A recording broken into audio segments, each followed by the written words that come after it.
Jay-Z once said, what's better than one billionaire? Two. Today, Jimmy and I had a conversation about what would it be like if we had more black billionaires in our community? Would they be able to push for equality, quality of life, and make life overall better for the black community? Jimmy says no. I say yes. I want to see what y'all have to say after we go through it today. How are you today, Corey? I'm on chill mode, man. All right. Well, by the way, I forgot to say before somebody slanders me, welcome to Freedom Fridays. It's the Black Wolf Rebel Show. Y'all know this is our Bitcoin giveaway, and we're going to have a bunch of fun. I got some stuff planned for y'all today, too, by the way. Oh, yeah. I mean, last time you said you had something planned, it kind of went haywire, so I don't know what that is. It went exactly where it was supposed to go. I don't know, man. I don't know about that, bro. Yeah. Okay. Listen, I got some Dr. Umar. Shout out to Dr. Umar. Well, listen, while we wait for everybody to get in the room, let's check it out. That was excellent. You like a little fad, but it was cool. My girl really dancing. Agreed. Why would you do that? You heard her? You can hear me. She can't. You okay? Your ancestors are here. Crazy shit. Comb. What the fuck? What? Comb. You want to watch one of my favorites? Yeah, that's cool. Okay.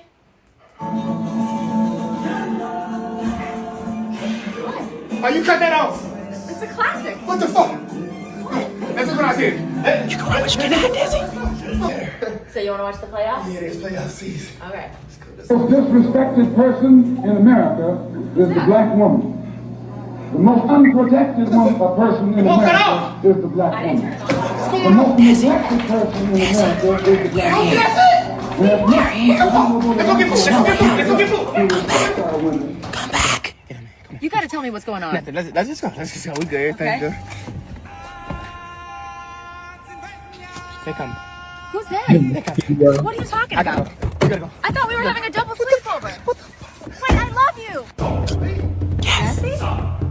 I want to leave. You gotta get away. I'll do anything. Come on, Desi. Yes. I'll adapt. You can move anywhere you want. That's my game. I figured the Black Queen tribe would enjoy that. Yo, we got a pocket, man. Shout out to Desi. But listen, shout out to the village. Everybody's pulling up in the building. I see Shelby's here. What up, Shelby? Shelby, what's really good, man? Shelby over on TikTok getting busy. Dog, Shelby be on there. He cracked the code, man, because every time I look on there, he on there. I'm like, he cracked the code. I've been so busy, man. I ain't had time to dedicate to my TikTok, but I gotta catch up with Shelby, man. He going crazy over there. What up, Brittany? He's really good. Bad dog. Man, what's good? All right, Jamil's in the building. What up?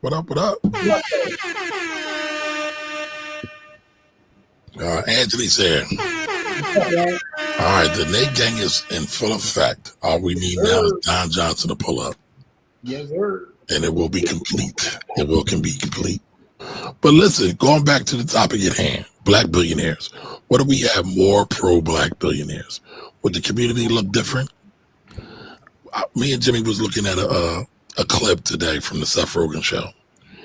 And it's about these two gentlemen who are two billionaires. Well, hold on. Let's slow down. Seth Rogen or Joe Rogan? Joe Rogan, sorry. Is it okay to say they all look alike? Or no, they don't all look alike? I'm listen. I just want to make sure that you correct. You know what I mean? Like, that was a joke, by the way, folks. Joe Rogan, right? Joe Rogan. Joe Rogan, sir. All right. We were watching a clip on Joe Rogan about a gentleman who is a congressman, a state legislator in Texas, talking about how two pastors in the right-wing movement are billionaires, and they basically are running everything in Texas. And so I just wonder, what would it be like if black folks had more black billionaires? Will we be able to control things, generate power, generate programming, push for reparations, all kinds of things? Jimmy said no. We don't need to be worried about being billionaires. We need to stay out of Texas. That's my perspective, and that is my perspective. Okay. I think the first thing I want to start with before you even show the clip is you said more pro, as if we have pro black billionaires now. How do we know they're not pro-black? I mean, you can tell by their actions. But that's subjective. Depends. So, okay, so how do we quantify that?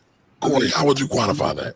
I'm giving you my perspective based on what I consider to be pro-black. I mean, yeah, I could tell by their actions and also their spouses. I'll tell you this, man. There are pro-black billionaires. They might be a couple, but And how? I'm sorry. Let me shut up. Go ahead, Corey. But I mean, because pro-black just means, you know, they would put black people first. So I would say there are a couple. Now, what I will say is they're afraid of them J letter people, so they get, you know, they get amnesia with them J letter people around.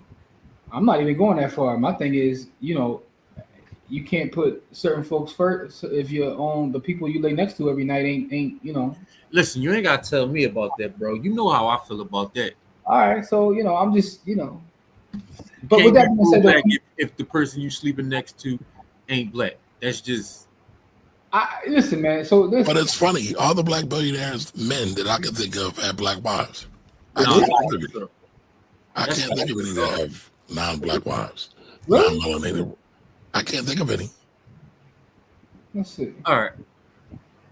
Anyway. All right, while you looked it up, Jimmy, let's roll the clip. Here in Texas. And you, I don't know if you or even your listeners necessarily know about them, is two billionaires from West Texas. Their names are Tim Dunn and Farris Wilks. Dunn and Wilks. They made their money in oil and gas, but they are also Christian nationalist pastors. Oh. Which, you know, billionaire pastor, you know, you would think that's an oxymoron. But on Sunday mornings, these two billionaires, they preach at these far-right churches, and they've got very extreme views. They don't think anybody who's not a Christian should serve an elected office. Whoa. In fact, you can look this up. Don't take my word for it. Do your own research. But they told the former Republican Speaker of the Texas House, a guy named Joe Strauss from San Antonio, that he didn't have a right to be Speaker because he's Jewish, and that's a Republican. So they are dominionists. They're Christian nationalists. This is the world that they have. But they basically, every single Republican state senator in Texas has taken their money. Every single one. A majority of the Republicans in the state house have taken their money. And for some of those lawmakers, a majority of their total campaign contributions come from just these two guys. Like they increasingly run this whole government here in Texas. And you ask where the Ten Commandments bill comes from. You ask where that school counselor chaplain bill comes from, the voucher bill, the abortion ban. A lot of this is driven by these two billionaires. That's wild. And they give to politicians, but it's actually much bigger than that, because they have this sprawling network of think tanks, advocacy organizations, media outlets, the Daily Wire, right, funded by them. So like they are creating an empire to control every aspect of the state. I mean, I don't mean to sound alarmist, but that's what's happening. You can, and again, your listeners should do their own research on this to learn about it. But there's been a lot of stories about these two billionaires and their control over state government. I mean, it's wild, because with that money comes power, and they're using their power effectively to create more power. And so again, my question was, what happened if we had more black billionaires to do something very similar? All right, so Jimmy, explain to us why you feel I'm wrong. Well, I mean, I think you're wrong for a number of reasons. First off, the gentleman on the cover of this actual episode has a Polish wife, but I digress.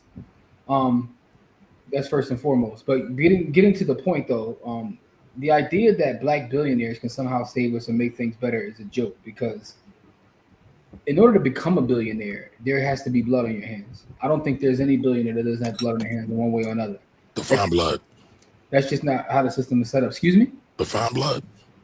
Well, I mean, it's something problematic. You stepped on someone or harmed someone in some way in order to accumulate that amount of resources, right? That's my personal opinion. I don't think that you can even get to that point without harming someone, like doing harm to your fellow man. The second part is absolute power corrupts absolutely. So a lot of people, and even when it comes to specific politicians, a lot of them have good intentions when they get in there, right? And a lot of people have good intentions. They say, if I had this amount of capital, I would do X, Y, Z. That's not how it works. Because a lot of times when people get that level of capital, all they want to do is become the oppressors as opposed to helping someone. Most people want money, right? Let's be honest. A lot of times you talk to people that want money, they don't want the money to actually, they don't want real freedom. What do they want to do? They want to be the oppressor. That's what most people, I'm not even going to say just our people, but most people, that's what it really boils down to. So people don't want to be stepped on. They want to do the stepping, right? As my brother Corey eloquently says all the time, is that people are going to people. It's human nature, right? It's human nature. That's just what it is. And I see Kev said it's not true. Name one billionaire that hasn't harmed someone in some way, shape, or form. I mean, you can say that about anybody. You can say that about billionaires. But Corey, you were about to say something. So what were you about to say? I agree with Jim. Black billionaires are not the answer. Collective work is the answer. Black billionaires that's too much power concentrated in one spot, man. Simple as that. It's too much power concentrated in one place. So my question to Jim was, what would happen if you do have good intentions and you set up an ecosystem where you can check that absolute power? I can tell you what'll happen to you. Okay. You'll be assassinated. So you don't believe you can have an ecosystem predefined on your way up that says, hey, we want to do the thing right way. We're not going to exploit people. You don't think it's possible? No, I think it's possible. I think that you'll also be assassinated. And your reason for believing that? Because I've seen it happen to everybody who's ever done it. Literally. You name a person that looks like us who has been for the people who has not been assassinated.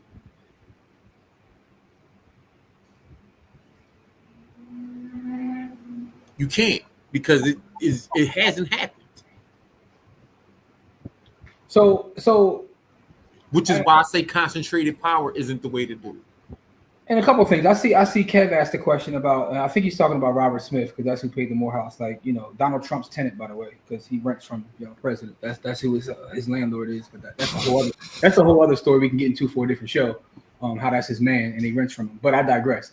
And that's no shade to him or his Polish wife. But what I will say is, if you look at his wife was Latino. No, she's Polish. But listen, and what I will say is, and I'm not taking shots at his wife anyway. Beautiful lady. I mean, you brought it up, so it is a shot. No, I'm just we having a conversation, right? So when you outside of the fact that he's a government informant, right? So I'm not even gonna bring that part up. So we're gonna leave out the government informant, the Polish wife, and he rents from Trump. We're gonna put those things to the side. I should have never told you that. If you look at outside of being a government informant, a tenant of your president in Florida. And by the way, he pays him $64,000 a month in rent. That's crazy. But that's a whole other story. And his Polish wife, you're gonna put all those things to the side. If you look at the various companies that he works, right, that he has owned and that he has used to get to the point that he has, and this is what I mean by this, Kev. If you dig into it, there's always someone being oppressed, right? There's always someone at the bottom of that totem pole that is being stepped on. And if you go through those companies, you'll see several stories. I don't even have to bring them up. Just go do your Google. So there's several stories about people who are oppressed in terms of helping to make those various devices and software that he's using, right? Just like Jeff Bezos, right? Shout out to Amazon Fresh and all that. But if you look at some of the people and some of the labor practices that happen, they're not positive. Anytime that amount of resources is accumulated, there's someone at the bottom of that being stepped on, right? Because again, land, labor, capital, entrepreneurship, the labor classes generally was being stepped on in the form of blockbusting unions, in the form of this not paying people fair wages, which is why that power is able to be concentrated and built up into one space. But the fact is, I find this funny also in today's climate because people tend to argue. I see people online like, yo, such and such is my favorite billionaire. What does that even mean? When did we start having favorite billionaires? And people be on here defending the billionaire class because they somehow brainwashed us all into thinking that, you know, if we just work hard, we'll all become billionaires, which is Can we do tell them the stats, Jim?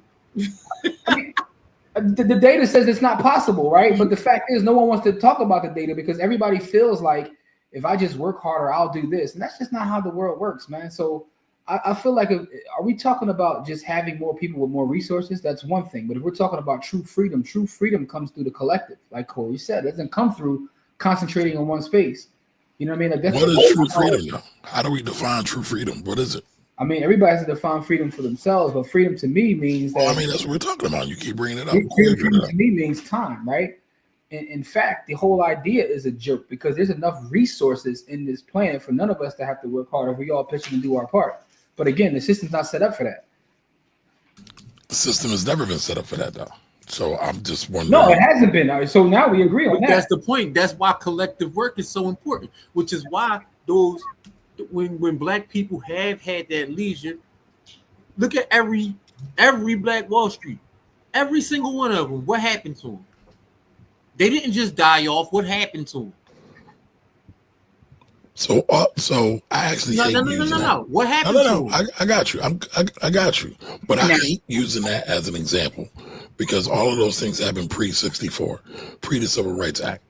Now all of them didn't happen to pre-64. There was no other quote unquote Black Wall Street that was demolished after 64. Move was not Black Wall Street. But who are you speaking of? All right. No, go ahead. I'm gonna let you live with it. I'm asking. No, go ahead. You said it didn't happen. I'm gonna let you live with it. But my point is, right, if we want to really get down to the nitty-gritty of it, like even a lot of the stories that, and now if you want to start pulling back history, right? So I've been doing a lot of reading lately. So I'm reading nothing but history books. Aren't you always reading? No, but I'm reading history books right now, right? And when you start to read history books, when you start to read history books, right, you start to realize even the whole the mythology of quote unquote Black Wall Street. Because there was only one. No, but again, right? So behind those things, right? And this is where I'm not trying to get on my my tinfoil hat joint, but banking, the idea of banking has kind of corrupted everything. Because even when those quote unquote Black Wall Streets, right, there's a pale money behind most of those as well. Like as time goes on, we start to have revisionist history and we act like it was this big utopia when most of that money is being kicked back up to pale banks to begin with, right? So it looks flashy. This is why if you look at most of our wealth, right, that comes from our community, even if you look at the billionaires now, it comes from the form of marketing. We're the top marketers, right? We're marketing products and brands for other folks. But true wealth wouldn't, like as the system is currently constructed, we never really get at the true wealth, right? Which is owning the means of production. Again, going back to economics again, Kamar, you love economics, you love macro. There's 4 agents of production. We never control any of them. We're allowed to market those things, but we're not allowed to control or own those things. And that's where the problem lies. So when you start to have Black billionaires, they'll still be answering to someone else because they do not own the means of production, right? They're master marketers. I mean, look at what happened to main man, your favorite producer, when he started talking crazy to them folks and started trying to take him to court. Next thing you know, he got a whole RICO on his top. Well, he was talking crazy to everybody, talking about slavery doesn't exist. But I ain't talking about him. I'm talking about your other favorite producer, your other boy out of who? Your man, the freak off boy. Wow. Okay. But what I'm saying is when he started talking about suing them folks and all that, he ended up with a whole RICO on his top.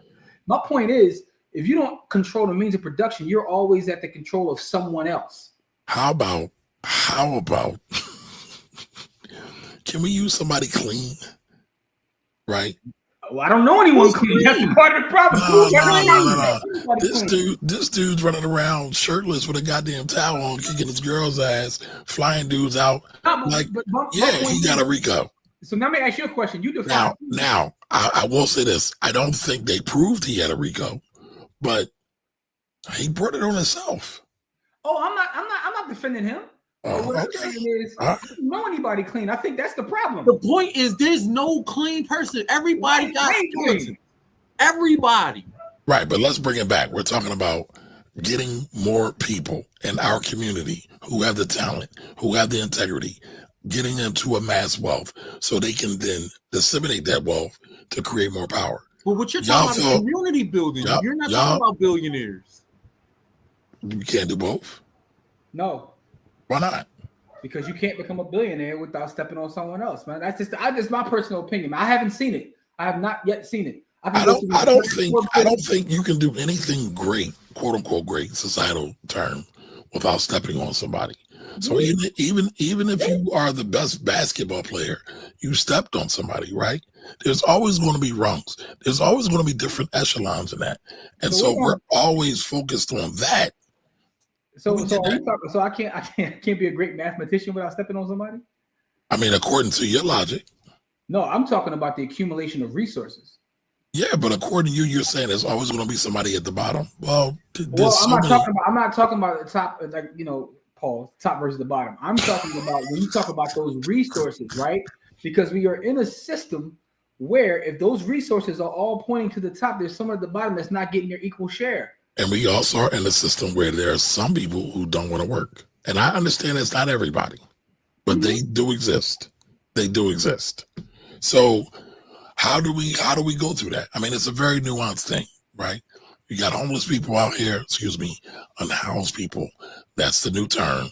Y'all got mad at me the other week for not using proper up-to-date pre-C terms. So I'm trying better. I'm trying. What, you look confused? You were part of the gang that got on me for using the R word, Jimmy. No, I was chilling. I was looking at all the names that people are putting in the chat, and I want people don't realize that half of them folks are union busters that don't pay fair wages. But you know, wow. All right, sorry, I got distracted. and a couple of them gentlemen also lay next to they got a bed full of snow. But I digress. All right, but hold on. Shout out to Mark, man. He's a cut to hang you. Yo, Mark in his bag, man. Yo, Mark, I don't know what's going on, Mark. You must have sold that build. You must have sold that commercial building you got. Because every time I look on my timeline, Mark is somebody else's country. Mark, let me hold a couple of hours, bro. All right, but Jim, I want to come back to that. But you said that people got a bunch of stuff in the chat, so let's get to the chat. Oh, also, Mark, I want to tell you, I was telling Corey that you got a poker game, and Corey said he gonna come clean everybody out, man. Let him know when you had a poker game. He said he the best black poker player in Philly, according to Corey. That's what Corey said, bro. I will come clean the game out. Oh, shucks. Oh, shucks. And you're not talking about the chicken or the floors, right? No, clean the game out. Not the floors, not the bathroom, the game. What up, KL? I'm just telling you what he said, Mark. I'm just delivering the message, bro. Hey, Nicole. K Doogie's in the building. What up, what up, what up? All right, and Dog says billionaire pastors misleading. They were oil men. They were. Both of them were. Turn pastor. Fast talking white liberals make me sick. No, that's an excellent point. But I did get a chance to get into their backstory just a little bit. Both of them basically didn't have any means. They were both poor. And they were able to get into, they got lucky and got in oil. And then they became pastors. All right, the great state of Texas. All right, blueprint course is not true. All right, I'm not sure what that's referring to. I'm talking about what I said, billionaires that step on people. Okay. All right, what up, Black Billionaires? A question that Dr. Anderson has asked for years. He has, and we've had some people become billionaires since Dr. Claus started asking those questions, and nothing has changed for us as a collective. And can we define stepping on people? All right, Jimmy did that. All right, how did the brother that paid more health care get it? All right, so KL's talking about Robert F. Smith. Damn, I don't really want to slander him. The government. So he did it. It's deeper than that. He did a bunch of. There was tax evasion involved with that. There was government snitching involved with that, like Jimmy alluded to. There's a lot with that, but I don't think anybody really cares because they just like, yo, he's got bread. He's got bread. And I wonder if him like becoming a tenant actually helped this case in any way. Because that's one of the conspiracies too. Because he became a tenant of main man down in the White House. He became his tenant, paying him $64K a month. And after that, his tax case was kind of like quashed a little bit. So I'm not saying that's what happened. I don't know what happened. Well, I don't think so because the guy he turned the informant on died, and you can do it with it what you want. But he died. He was older. I read enough novels. Yeah, I knew you was going I read enough John Grisham to know how that plays out. But I digress. But he was an older cat who had the bag. All right. But all right. So Adolf says, if I manufactured a product, sold it online, and became a billionaire, who did I harm? I think the frame of thinking is outdated. Does everybody agree with that, or is it just? Can you read that again, Kamari? All right. Go ahead. If I manufactured a product and sold it online and became a billionaire, who did I harm? I think that frame of thinking is outdated. Okay, so now when you manufacture a product, are you paying fair wages to the people that manufacture your product, right? Are you getting the product made in the third world? Are you paying the people who manufactured that product a living wage? Because no one's been able to do that yet, right? No one. So again, so are you saying they went to the Philippines and paid somebody the wage for that area? That's not legitimate. That's stepping on them. A living wage. It's not a living for their area. For their area, the living wage is different in every area. All right, man. Say it. Say it. I mean, I am saying that you don't want to accept it, but that's a fact. The fact is, I just asked the question. There's enough resources on this planet, right, for everybody to have and live great lives, right? But the fact is, people don't want that because people want to step on other people. So we're communists now. I'm not saying we're communists. So I mean, so how do we do that then? That's no shade. No serious. That's no serious. No serious. Like that was a joke. But how is that done? Because nobody wants to work the same hours, have the same level of intellect. So how do we do that? And serious question.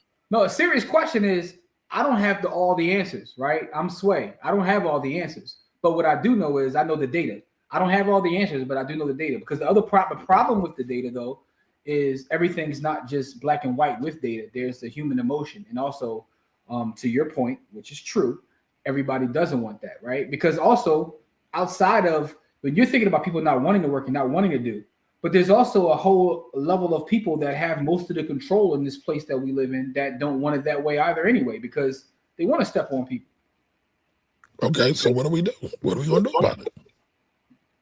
Listen, this is why we're here, to have these conversations, to figure it out. I don't have the answers. Okay, all right. You know, I'm not saying I'm hopeless, right? You know, I go out and do the work and try to help. I you know, my thing is lead with love. But Bob Johnson doesn't have blood on his head. Bull hell. Yo, that might be the funniest statement I've read all night.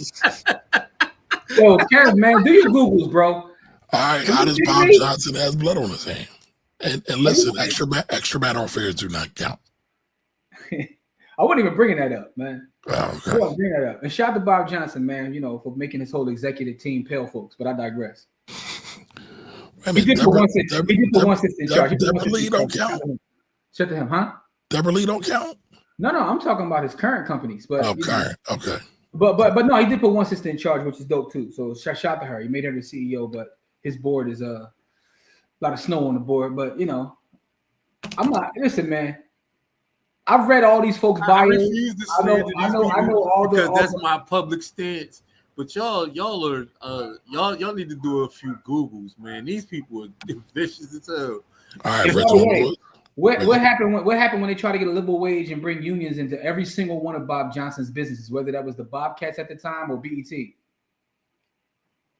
I never knew he tried to bring a union. There's several articles about it. This do your Googles about Bob Johnson, his union busting ways, but I digress. Okay. I mean, and let's be clear, union isn't always great.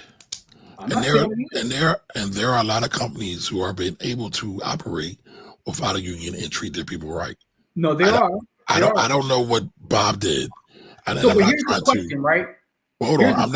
I'm not trying to wipe the slate clean for him. I'm just asking, right? What's the parameters? But go ahead, Jim. So my thing is this, right? I'm pro-union. I'm pro-union. Now, with that being said, I do recognize that there's some problems in certain unions. I get that.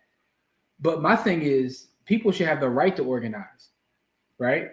Because I've also seen companies that treat their employees so well that they still give them the right to organize, and they don't even want to organize. Yep. That's a different scenario in using thuggish ways to prevent people from organizing, right? Because you can call unions thugs, but there's also thugs on the other side preventing them from organizing, right? You got to tell both sides of the story. Okay. All right. Ann says, damn, can we move past this part? I want to enjoy the show because I'm wholeheartedly disagree. And it sounds like Mari disagrees as well. Well, Ant, I already knew Ant was. Ant is a super capitalist, so I knew Ant was going to disagree with this. Ant believes that, you know, it's dog eat dog out here. So I knew that. I knew my. We don't have capitalism, and that's the point that I'm trying to make. There is no capitalism. No I never brought up capitalism. No, y'all brought up capitalism. I said Ant loves capitalism. That's what I said. But Corey's point is also accurate. We do not even have capitalism, so that's also a joke. We don't have it. We never knew it. We don't know what it looks like. So, but. And what I will say is that I believe if we were coordinated, which is idealistic, I will start out with that. It would be good to kind of what's the word? Center some resources with people who have some interesting opportunities. But the question is, are they pro-black? I love the fact. Well, listen, I can't argue that because you started with the fact saying that it's a pie in the sky idea anyway, right? You start with that, so I can't disagree with you because it's really like, you know, you might as well just write this novel because it's not realistic. What people don't understand about unions is that unions are the reason why your 12-year-old sister isn't working 16-hour shifts in McDonald's right now. I mean, I've said that several times. So what people don't understand is unions are the reason why we have an 8-hour workday, why we have a 40-hour work week, and all of these things. While all of those things seem crazy to us right now, the conditions were much, much worse. The child labor that was going on in this country was absolutely crazy.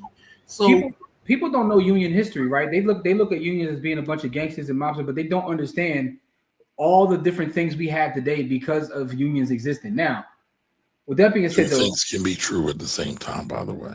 That's all I'll say about that. But the biggest thugs I know carry briefcases and pens, right? And a lot of them work in DC. But here's what I'll tell you, though.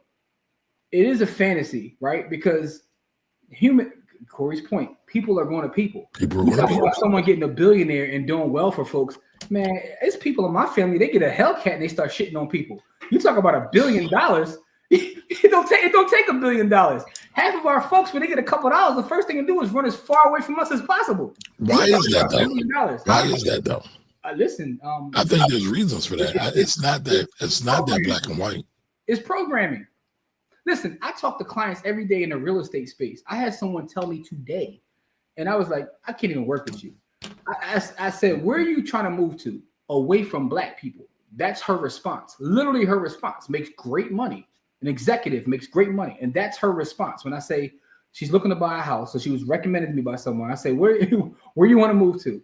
Away from black people. Mind you, she's black, right?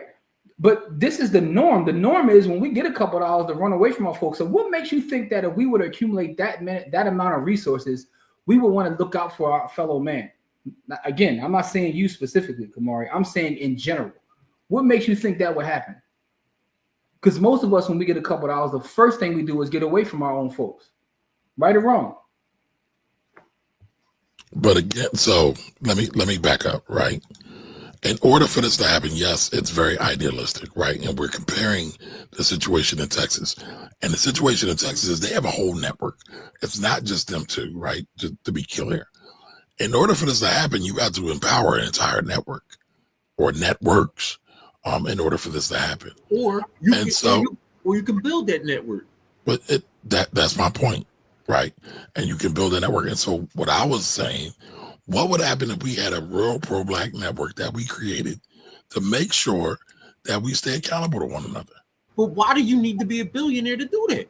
That's the question I had. Because it's not fun if you're not a billionaire, Corey. Play along.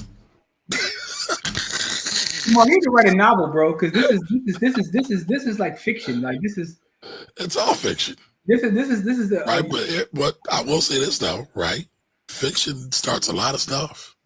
If you don't have the ability to dream and imagine different things and reimagine a new thing, we will be stuck in the same old place. And I do believe that. I know you got the same experience I got. Cats get 30,000, right?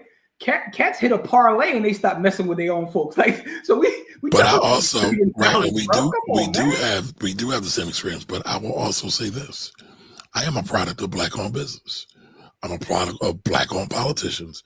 I'm a product of all those things. So for all the bad, because I would love to meet that sister that you were talking about to see what prompted her, what was her morning like, and why she said that, right? Because as much bad as they're out there, I could also point you to the good. No, there is. Right? I'm a product of Black education, right? So I would say that everything I have, is a product of Black education, right? In being in spaces that, I learned to love my fellow, but I'm also realistic too, right?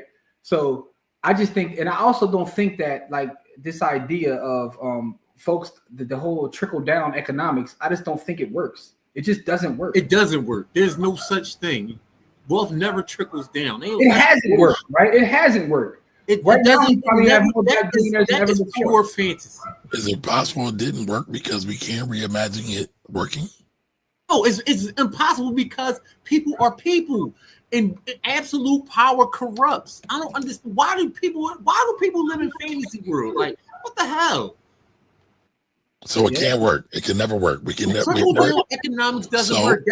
So I didn't say trickle down. I didn't say trickle down, right? Because technically, community doesn't work for us either. So what's the point? It has worked. Wait. What's the point of it all? And then you have to ask, define working. Because me working, what I think is working, is people working, people going to school, people gathering together, people showing love to one another. Some people will say I'm out of my rabbit ass mind for even thinking that way. I mean, listen. What I understand is human nature, right?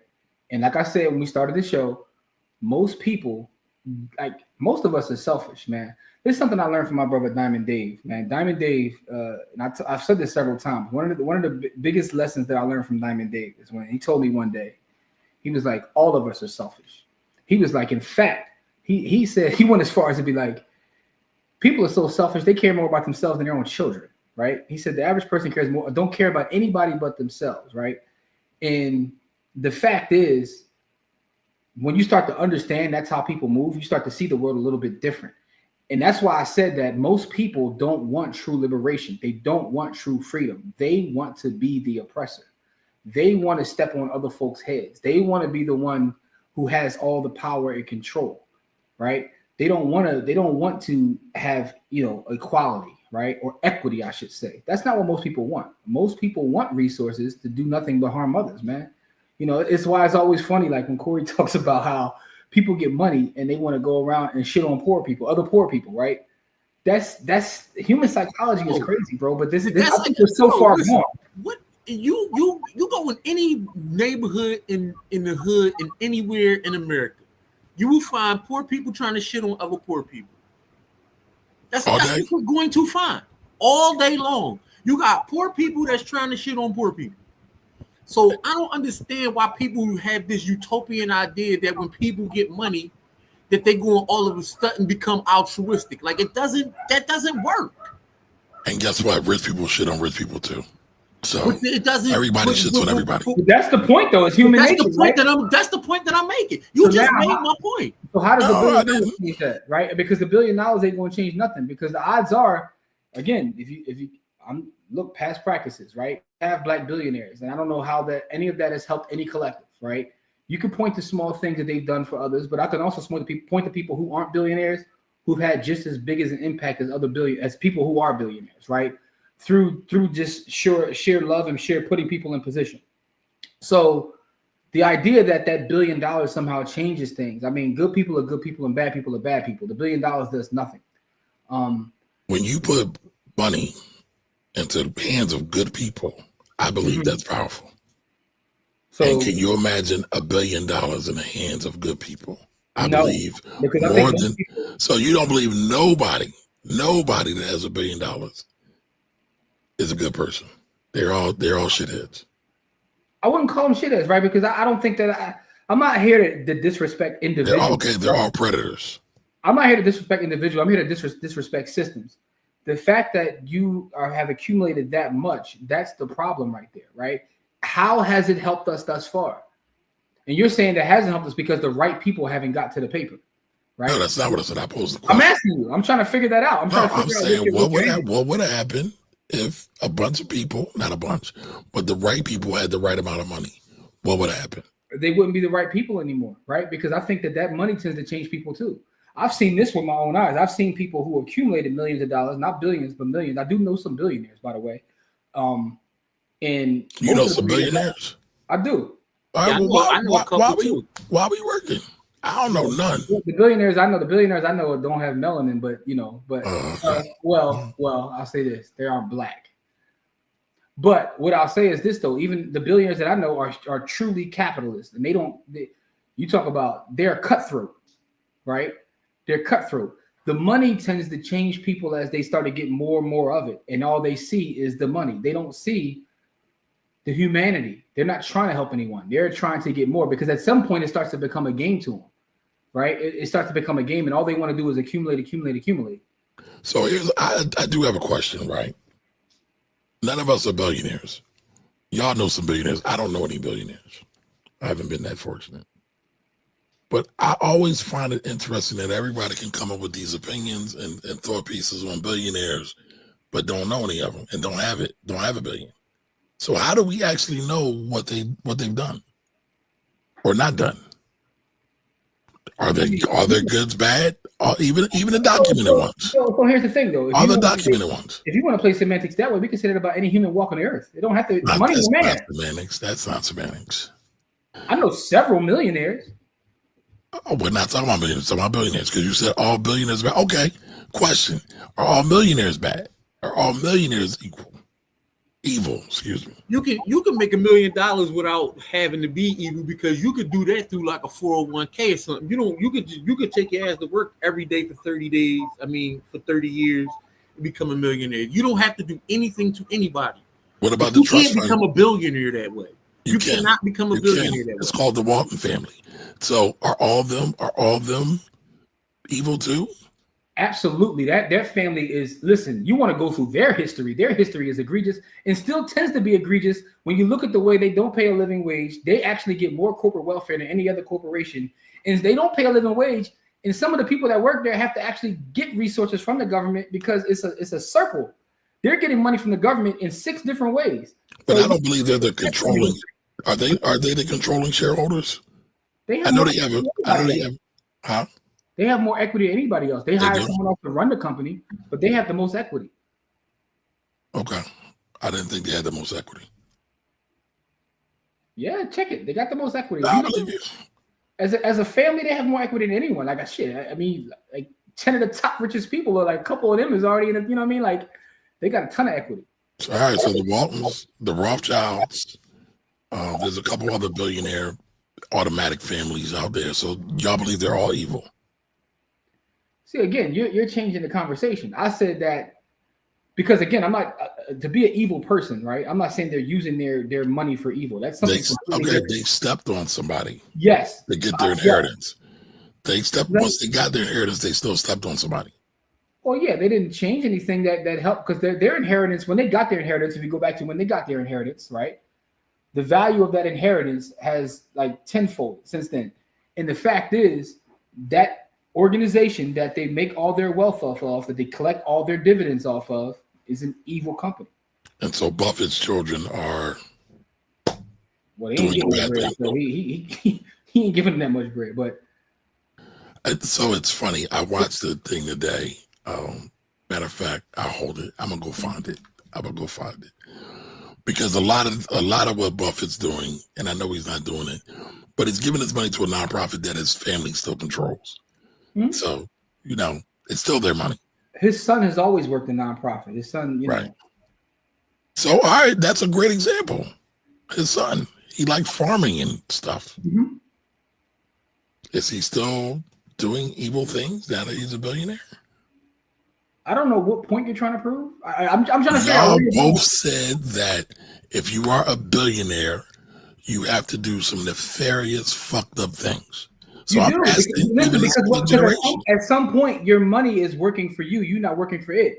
And your money, because our system is so corrupt, it is so evil, your money is going to be a part of a system that is stepping on people, right? You could have your money. So where's this money stored at, right? It's stored in equity in different places. And if it's stored in banks and it's stored in different banks, once you start to follow the money, there will be evil. There's no way around it. It's almost like Brewster's Millions. Like you can't even avoid it, even if you wanted to. Yeah, you got to spend 30 million in 30 days, right? Huh? The Brewster's Million, you had to spend 30 million in 30 days, right? Yeah, you wouldn't be able to, right? So you start accumulating that much capital, you won't even be able to spend it, and you're going to be part of a system which is in itself evil and corrupt. Okay. All right. The views of Jimmy and Corey are their views. They're not views of Kamari. And I know people will have this idea because people live in a fantasy world that it's okay. My money can make $1 million, and I'm just like, that's not how the world works, though. Like, are we going to deal in reality? Like, listen, Lauryn Hill said it. Hey, Miss Bowie. Fantasy is what you want. Reality is what you need. And the reality is, if you start to peel back the layers in a lot of these corporations and a lot of these entities, there's evil there. There's no way around it. Yeah, but we're not talking about just people. Corporations. We're talking about people. Yes, we are. And people like to defend people that have billions. I have no idea why, but people like to defend $1 billion because they feel like one day I'll be a billionaire. That's what it is. Steve. And that in itself is ridiculous. They try to defend their future self. Everybody who believes this needs to recast. Steve, Jim is definitely in his Dr. Ball bag, but he's always in his Dr. Ball bag. And I guess I should say pause after that, right? Well, first, listen, I think there's a lot of value in Dr. Ball's work. I've read his book, and outside of reading his book, I've looked at his sources that he cited. So I started doing my own research.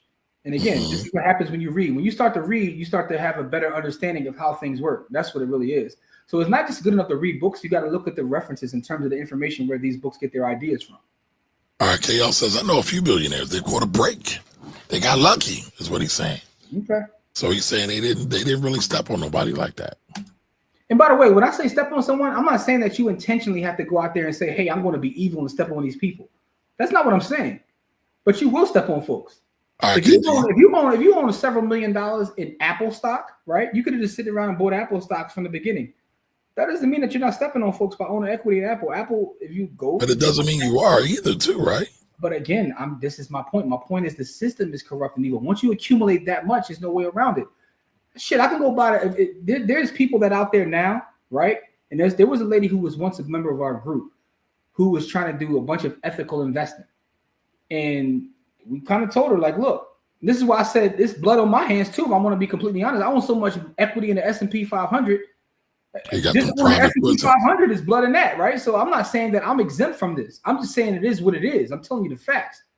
But there was a lady who was trying to do ethical investing. She wanted to go through each company. She couldn't find enough companies to invest. There wasn't enough companies to find because, the whole idea of ESG is a joke, but it goes along those lines of trying to find companies that don't have blood on their hands. You have a hard time doing that. Sounds like a topic for Sunday. All right, K. Diggy says, I have a favorite billionaire, but I also call him and stop by his house. Hey, that's somebody you know personally. But I've just seen folks online that just be arguing for the sake of arguing because they want to defend, folks that, like Elon. They want to defend Elon. Why? It's clear he's a racist. But Andog says, one could say buying homes at the auction is exploiting the person who lost it. Absolutely. You could. That's why I said, listen, I'm telling you, what I'm saying?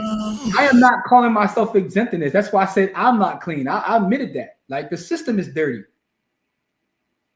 Okay, got you. Kay says, black people are jealous nature for some reason. Humans are jealous nature. Yeah.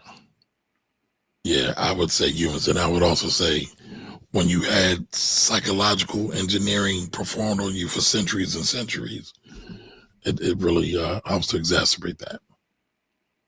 All right. And also, are billionaires exploiters and steppers as well? They could be. All right. Do any of you educated bros have a One United Bank? Yes.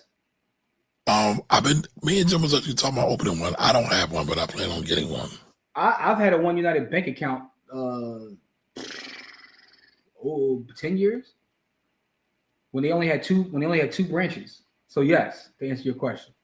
All right, so Mark, I got beef with them too, by the way, because I ain't gonna let them off the hook because they, black owned. I got beef with them, but we can talk about that another time. All right, so Mark says they always found a way to stop our progress. Example, Freeman's Bank, Black Wall Street, et cetera, et cetera, et cetera. That's true, but I want to know, what have they done since 65 in organized fashion to stop us? They killed the Black Panther movement. That's Black Wall Street? It is a Black Wall Street because that's wealth. They built community wealth. They did for self. Literally, you're talking about what wealth is. That is wealth. They did for self. And they literally killed the whole movement. They killed anybody who was a part of that movement. Anybody who was a leader in that movement got assassinated. I'll go even beyond that, right? I don't know how many answers you want to this, right? But there is so much exploitation from the government standpoint in terms of attacking people that are trying to. There's a lot of exploitation. Absolutely. So I don't know, and I know you know some of these histories. That's why I'm wondering why you're asking the question. Like, are you just like throwing it out there? And go back to that comment by Steve, because I think that's what the point is. Like, bottom line is, well, ain't nobody clean. That's it right there. That's just what it is, because we're all operating in a dirty system. That's just what I'm saying. All right, Ann says, are y'all saying amassing a fortune is evil? I mean, that's what it sounds like they're saying. Ann. No, I'm saying the system is evil in itself, right? In itself. But we're not talking about the system, though. Y'all made it We're about the always system. talking about the system. That's what we got to talk about. We're talking about individuals who are looking to navigate the system, right? We got to talk about the system. What can we do to make things better for our people? You're talking about individuals trying to navigate an evil system that in itself is corrupting. So, I mean, okay. But systems are made up by people. So in order to clean up the system, you got to clean up the people. It always goes back to individuals. Good luck with that. All right. So again, that was a big question I asked. So is it hopeless? If it's hopeless. Not, the thing is, that approach building together isn't hopeless. What you're talking about is billionaires. Billionaires are not the answer, and that's the thing that I keep saying. So we don't need not the answer. We don't need no more black billionaires. We don't. No, they serve no purpose whatsoever. Billionaire is an individual title. So there's no individual title. So there's no value in having more black billionaires. None. Zero. No. Zilch. Interesting. I would rather have a booming black. I would rather have 1,000 black millionaires than one black billionaire. Absolutely. Shout out to Ralph Abernathy. He said that in the book Franchise. Was it Rich that recommended that? Yeah, Rich recommended. I read that too, and that's exactly what he said. He's like, he said all these folks trying to amass all this. You needed to spread out amongst more black folks. All right, not stepped on someone. I will say this: the people who think that we need billionaires do not understand the value proposition of Bitcoin. You can't. Why? There's a whole bunch of Bitcoin whales that are billionaires off of Bitcoin. No, but the value proposition of Bitcoin, the system. Yeah, not right. Bitcoin. Again, that goes into big B versus little b, right? Well, y'all got to break that down. Y'all didn't say that. All right, he's talking about the actual network of having a decentralized network that you can do all kinds of different operational things on. The power of the network is the fact that everything is not hoarded in one place. That is the true power, right? The true power. And of course, you're going to have people that make a lot of money because again, they got in early. But the true power is in the network, not even necessarily the currency per se. It's the network. The network has all the value because you have something where it doesn't matter how much someone has. Power to the people. The network of people. The power is not amassed in a person. It doesn't say power to the person. It says power to the people. So none of y'all believe that the CIA created Bitcoin? Doesn't matter. I'm asking. No, you didn't answer the question. I don't believe the CIA created it, but it doesn't matter if they did. That's the other point. The point is, it doesn't matter if they did, because of its true nature of decentralization, and the fact is, it can't be controlled by one entity, whether it's the CIA or the IAC or the NCAA or the CIAA. Doesn't matter. But the fact that you could track down everybody's assets at one point, you don't think that's problematic? You can't. So I thought everything was recorded on the ledger. Everything is recorded on the ledger, but you don't know who is behind what. I can do all kinds of mixing and things that you won't know where it is. Not that I have. Y'all don't believe there's a super overlayer of encryption that can find out all that? It's impossible. Read the code. Nope. I don't need to read the code. The government read the code. I'm telling you, you can't. All right, so Steve says, oh, my bad, Jigga. So Jigga says, what about Bob Johnson, Byron Allen, Dave Stewart, Alex Karp, or Trope, I'm not trying to say that name. I'm sorry for butchering that. What about him? He's asking, are those good people to be stewards of billions for the black community? No. All right, Steve says, Karp legit sells software used to spy and kill people. He just made the point. Karp went to high school with us. Karp, like, anyway. Listen, man. People try to ignore it. Man. Man.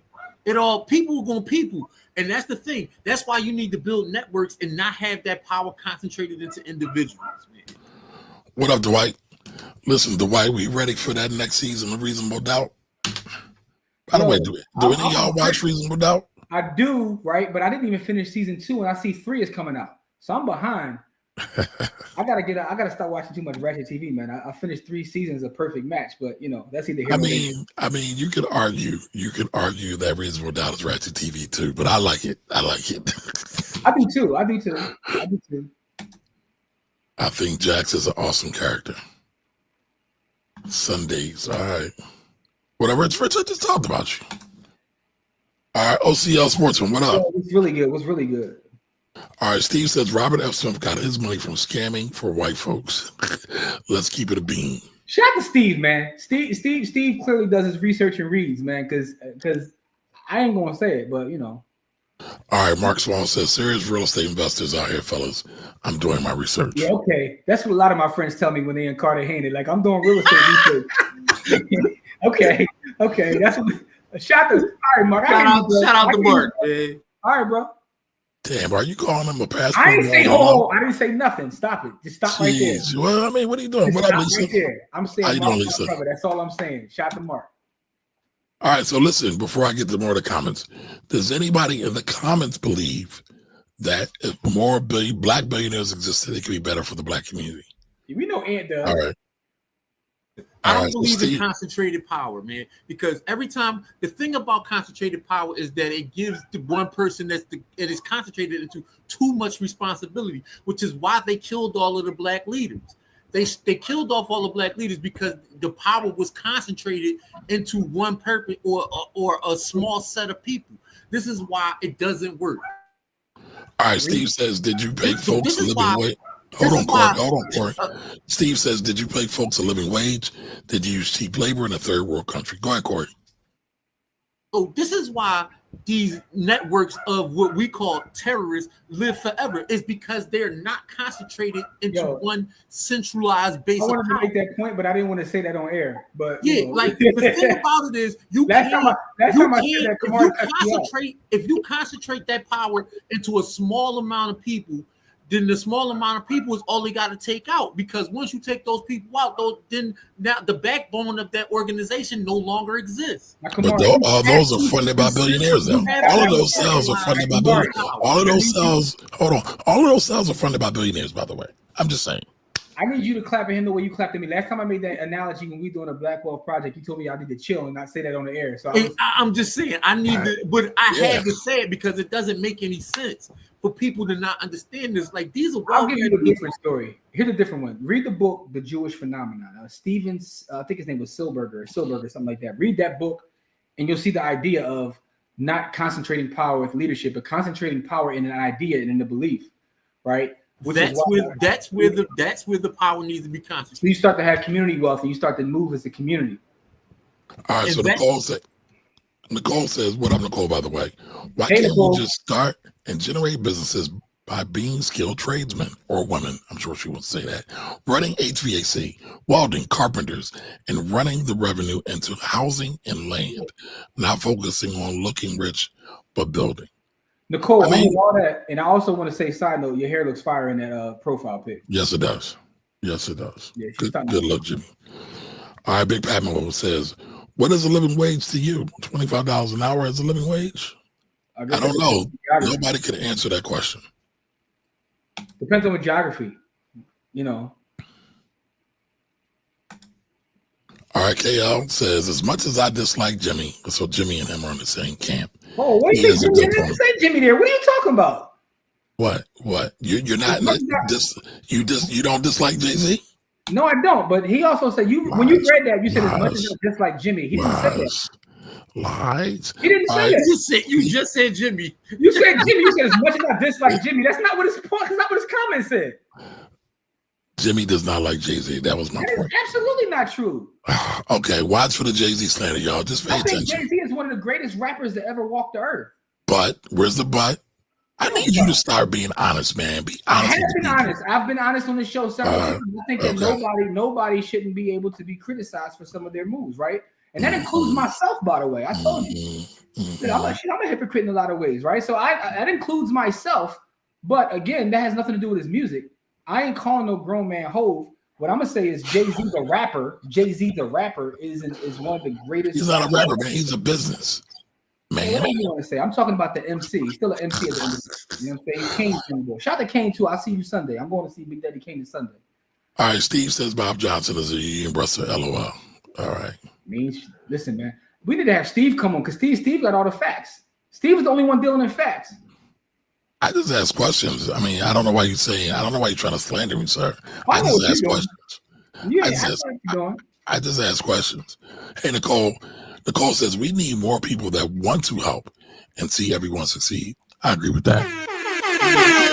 That's a great comment. But I agree with that. I wholeheartedly agree with that. Bob Johnson is a union buster. Rob Smith is a scammer. LOL. Dang, y'all got a lot of slander tonight. Jeez Louise. Is it slander of facts? All right, and Dog says unions are thugs. Gangsters. Wow. All right. Listen, man, Philly's a union town, man. You going to get us jammed up. All right, Steve says, so black folks organizing is gangsterism. No comment.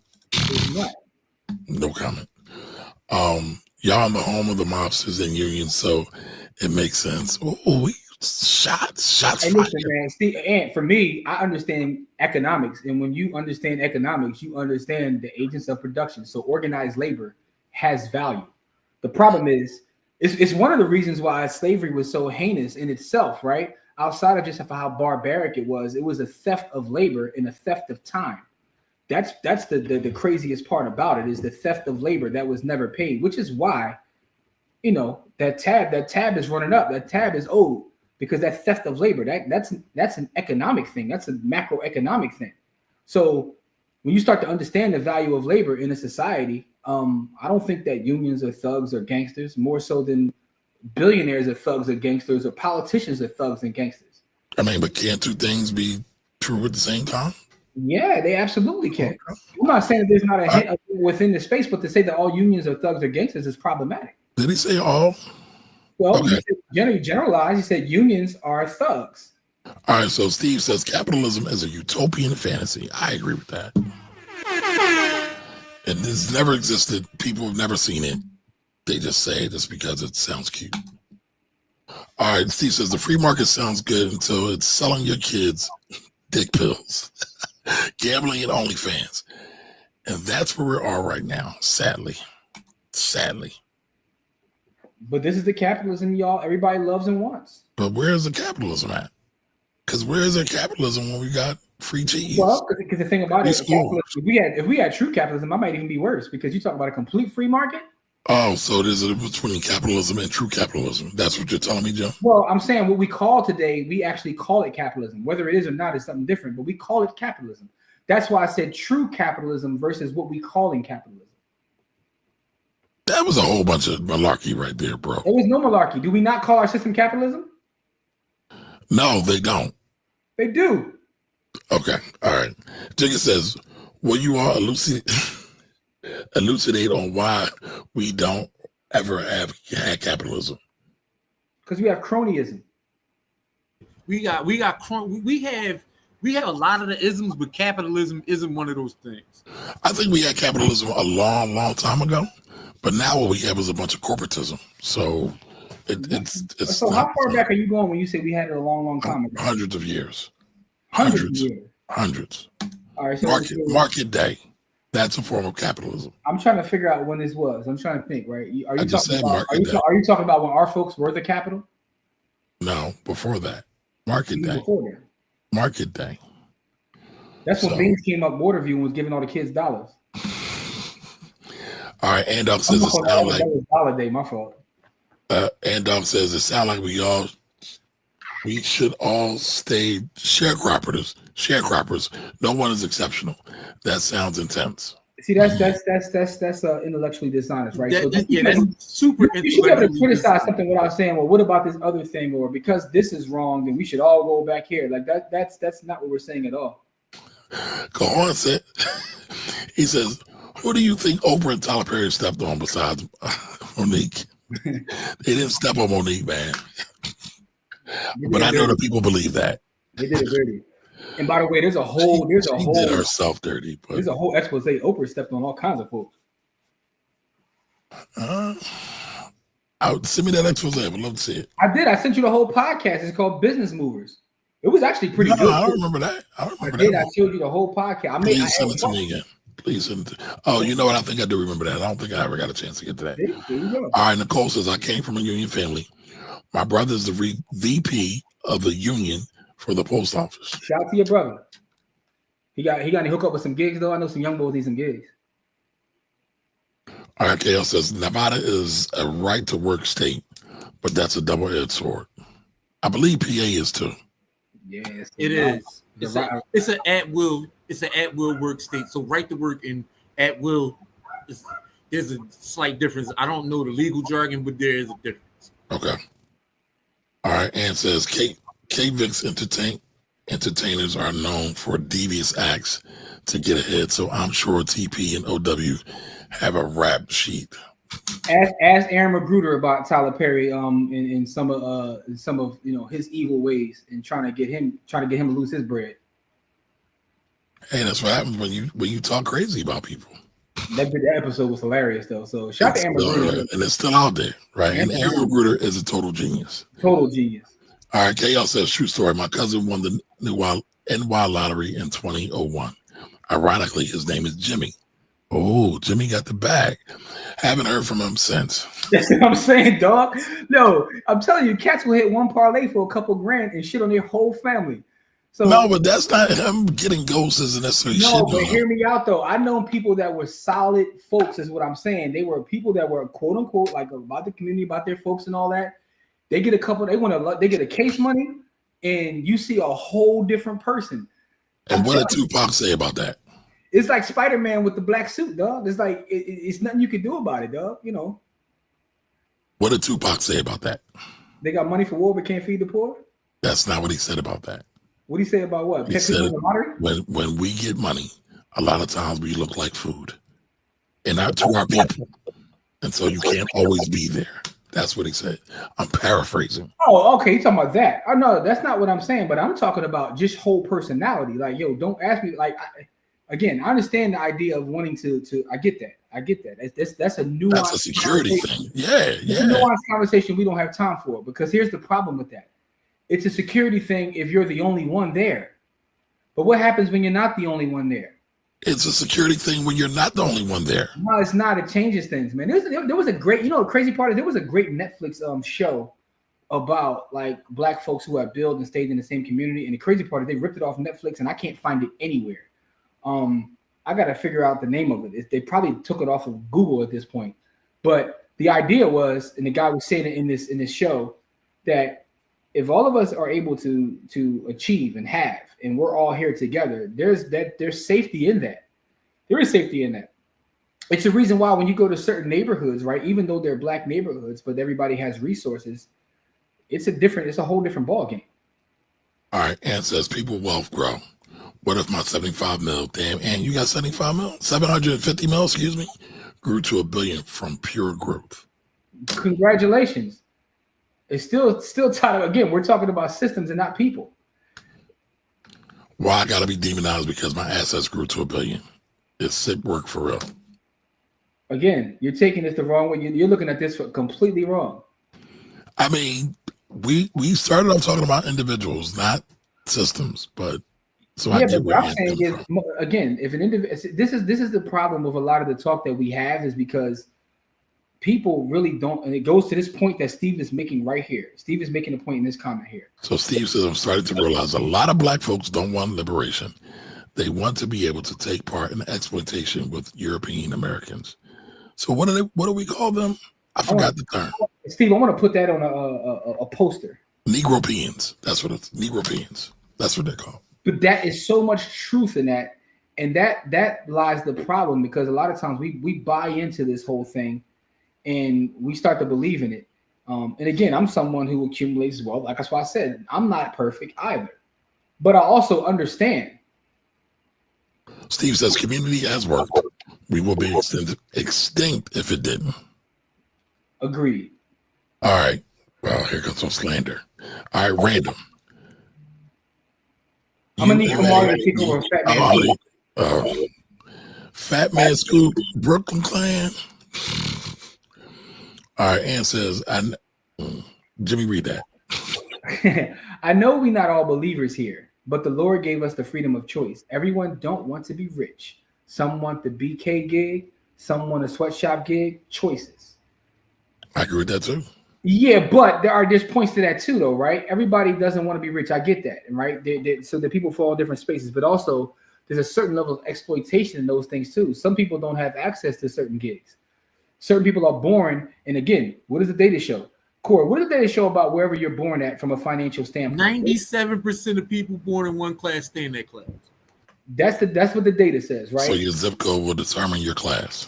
Which is why 97% of the time. Which is why the study of land to me is one of the things that I think is the most interesting thing in the world, to study real estate, land, and values. And the reason I think it's so interesting is because of that data point right there and how you see it play itself out generation after generation after generation. You know what I mean? And again, I'm not saying I'm perfect. Listen, I've had a Section 8 tenant before. True story. You know, coming soon. To landlord. Anyway, I'm sorry. Coming soon. But I've had a tenant before where they were on Section 8, and the mom died, and the daughter straight took over and got another voucher. And it occurred to me in that moment, I was like, "Yo, am I part of the problem?" Like, she went down and got her own voucher because mom passed away and just kept the system going. Now, for me as a landlord, I'm like, cool, more payments. But then I actually had a step back that night and like, am I part of the problem? Because you help provide her shelter? Well, I do provide her shelter. Yes, I do provide her shelter. But I'm talking about the idea that being on a government tit in these programs can be generational. It reminded me of Monique in that movie when she was like, you got to go down to the welfare. Like, it reminded me of that. Yeah, Precious, right? Because it goes to the point of what the data says and what Corey said. Most people, whatever class they're born into, that's the same class they will die in, right? And there's several studies behind that. Just do your Googles. 97% of the time, the class that you're born in is the class that you'll die in. Like, doesn't mean that you can't get out, because again, there's that 3%. But and if you've already changed your situation, congratulations to you. I'm reading some of these comments. All right. Read that to me, please. You already read that. You read that. All right. My bad. So it sounds like don't bash billionaires, bash humans. Well, I bash humans. I bash systems. Yeah. Well, to be fair, that was said from the very get-go. To be fair. Money changes people. Does money change people, or are people pieces of shit before they got the money and it just was shown? It just shows through. You know, I've thought about this. I thought about this literally my entire life. Does money actually change people, or does, you know, when people say that money just lets, you know, more of who you actually are come out? I don't know. I just don't. Honestly, I don't know, because I understand the one side, but I also feel like I've seen money change people. But the other question is, should money change people?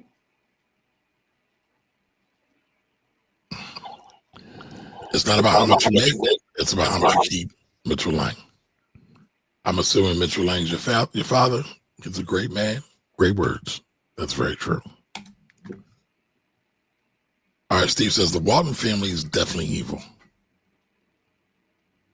We subsidize their workforce. Absolutely. That's what I was saying.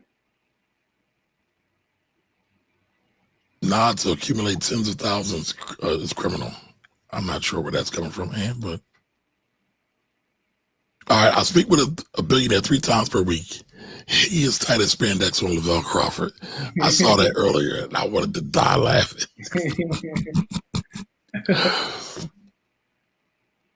Jim, if you don't have all the answers, why are you so rooted in that belief? Whoa! I'm dog. I'm rooted in that belief based on history and data, based on actual facts and not my feelings. But if you don't have all the answers, can you really be rooted in anything? No one has all the answers. So can you really be rooted? Absolutely. Rooted. Absolutely. Because again, probability and statistics. The probability shows me that there's a higher chance that I'm right than I'm wrong. So I'm using data and I'm using history. That's why. I'm not basing it on my feelings because I feel like, oh, it's bad. I should be able to accumulate money. Are you sure you can? All right, and says if you accumulated $1 billion, then you're bad, is what was said. I said there's no way to accumulate $1 billion. You can go back and rewind it. There's no way, because we had this conversation all day. There's no way to accumulate $1 billion without stepping on folks. It's not. And I stand by that. All right, K. Diggy says if you're a billionaire, you have to have had exploited someone, and the exploitation is the issue. That's all I'm saying, K. Diggy. There you go. All right, Don Johnson. What up, Don? Where you been, man? All right, Don says your money in the S&P 500 goes into companies that are evil. That's why I said I'm no better than the folks I'm talking about, Don. I'm a piece of shit. It ain't hard to fucking tell. But I get that, Don. That's true. All right, Steve says, Don, that's true. That's why it's an indictment of the system. All right, Steve understands what I'm saying. Steve, listen, Steve gets it, what I'm saying, man. Steve and K. Diggy. If you buy Apple stock, you're gaining off the labor of Foxconn factory. And look at the service history of Foxconn. Pure evil. You working and paying taxes, it's helping the system exploit and harm people. Facts. Overthrow the system. What up, Aiden? Individuals can be separate from the system.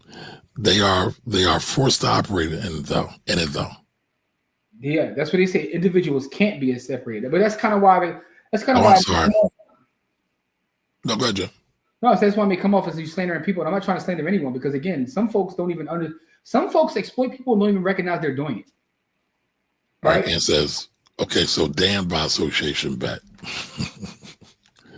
Jim, Jay-Z said they done messed around and gave the Wright brothers wealth.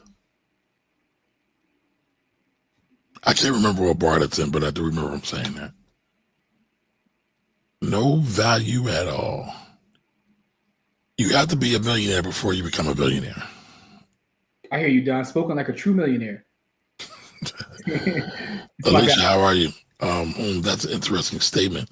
Like community wealth and economic empowerment for the group. Interesting. Yes. People do evil things on blockchain, i.e. Silk Road. You're going to get Jim's blood boiling over that. No, he's not. He's right. All right. They talked about Bitcoin on The Good Wife in 2009. Yes, they did.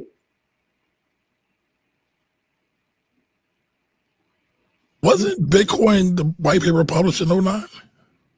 It came in 2009, right? Well, it came after the 2008 crisis. In 2009 is when it is. But Good Wife was the first mention of it on TV. That's actually, okay. I was working on some content where I started collecting a bunch of like TV. I went back and looked at a bunch of different TV clips where it was mentioned, and I was trying to put this thing. I've been working on this for like a year, putting the price at the time it was mentioned versus the price it is now, and that was the first time that it was mentioned on TV was The Good Wife. K. Diggy says, thank you for saying that. The CIA could have created Bitcoin, and it doesn't matter. No doubt. Listen, it is what it is, K. Diggy. I'm just speaking facts. The blockchain system is evil as well, fellas. I know one said it wasn't. But again, there's a difference between the blockchain and the network, right? So what me and Corey were speaking of again, we're speaking of the network, not the actual blockchain itself. When you talk about the blockchain and things being evil in terms of using the blockchain, that's right. People are using the small b to do all sorts of evil things. They're trading that value. That's what you're speaking of in specific to Silk Road. What me and Corey were talking about was something completely separate. We're talking about a decentralized network. Now, things can happen on a network. That's the idea of decentralization. Nobody can control it. Nobody can control. There's no control. It's rules without rulers. And I think that's the distinction. You have to understand the difference between big B and little b. This is why 99.9% of people don't understand Bitcoin. And I'm not saying that I fully understand it, because Bitcoin is one of those things where I don't think any individual is, because it's ever changing and there's always more information. It's almost like trying to say that you've perfected religion almost, which is why a lot of people make that distinction between religion and understanding that. But I digress. All right, hit that comment, Jim. Isn't BTC just BTC, kind of like money, not good or evil, but it can be used for good or evil, right? So that's the point. But now listen, that's a great question. So money itself is a tool, and BTC itself is money. So you can make that. But I think what Corey was talking about is the idea of the network itself, not the money. So there's two different Bitcoins. That's why when people say Bitcoin, first question I ask them, are you talking about big B or little b? Because if they can't answer that question, then I stop talking to them. Because here's the thing, little b is like money and it is energy. So your analogy is correct. But when we talk about big B, we're talking about something completely separate. And Jim, when is the Bitcoin masterclass coming? The Bitcoin masterclass will be for those that are in the village. It's going to be on Saturday. The feedback I got in the village was people wanted to be on Saturday. So we don't have a date. We can make a date right now if you want to. Let's go. Let's look at the calendar right now and do it, because the work is already done. I already wrote it out. I mean, the writing is done. Let's see what the calendar looks like. Tomorrow I'm wilding. What's next Saturday? Next Saturday is the 30th. So what day, Kamar? You want to do it September 6th? You tell me. I'm on your time, Daddy. Hey, yo, come on, dog. Yo. So either September 6th or 13th, man. Or no, September 6th or 13th. I'll be in Orlando on the 21st. Shout out to Orlando. Come on, man. Stop announcing your travel plans, man. No, man. I want folks to pull up on me. Folks that's in Orlando. We got folks that's in Orlando. I want to, chop it up with the village, man. All right. So the 13th is what I'm hearing? Let's do the 13th. September 13th. We can do it. So somebody put that in the comment, please. September 13th for the Bitcoin Masterclass. September 13th, we're going to do a Bitcoin Masterclass in the village, man. I'm breaking down big B, little b. I'm going to give you all the tools, the wallets, everything, man. Everything. All right, so K Diggy says, that ain't a blockchain issue. Steve says, do the knowledge. All right, buying boxes called real estate. I didn't say it. Steve did. Lord have mercy. All right, Cole says, I do not believe that more black billionaires will help the black community. Okay. All right. Alicia says, would rather see billionaire communities if that's a thing. A whole community that makes up a billionaire. Let me see. Is that what you're saying? I mean, that's kind of how I would want to see, like, But I don't know if that's what she's saying, though. Shout out to Abernathy, though. All right. KL says black billionaires in a position of united power is valuable, in my opinion. Yeah. Well, talk about pushing for reparations. Talk about pushing PACs. Talk about pushing other nonprofits in schools. All they want to do is have brunches and eat French toast. Wow. That's a shot, y'all. Y'all didn't. It's not a shot. That's a shot. No shots. Steve says, and y'all notice Robert Smith didn't start messing with black folks until after that case was on him. I mean, that has been said. Steve shout out to Steve, man. But that's why I was saying there's a lot of things that when that case came up, everything switched. My man got a new rental property from some nefarious folks. Kamari, that's a true story, bro. I'm not making that up. I mean, I know he rented it out. I don't know the timing of it when he rented it out. But after the case came up, all of a sudden people disappeared. You know what I'm saying? He started giving money away. He started messing with our folks. You know what I mean? Like, got a new rental property. $64K a month for rental property is crazy, but it wasn't huge. It was like 10,000 something square feet. I mean, he's a billionaire. He lives different. Yeah. All right, Don Johnson says, I do. More resources, the better. The system can't change, but we can change how we use it. I like that, Don. Yes, sir. I just heard about that book. Now I got to read it. Yes. You did say Jimmy. I'm not sure what you said, but okay. Yeah, when he said that, the thing when he said about Jay-Z, you replaced his name with my name because you was hating. I wasn't hating. Corey caught it. Nicole caught it. Okay. I wasn't hating. I was saying you say the same thing. I thought that was clear. But okay, Rich says, I think most Def, come on, you know he's Yassine now.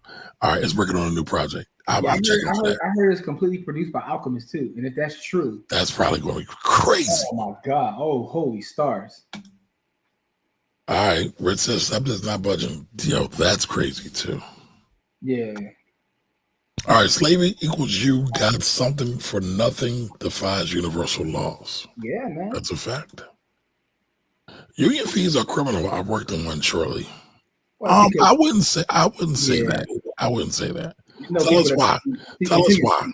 I guess he figured he probably didn't. The time he worked there, he probably didn't need them. So, but my thing is, it's almost like an insurance. Now, I'll be honest with y'all.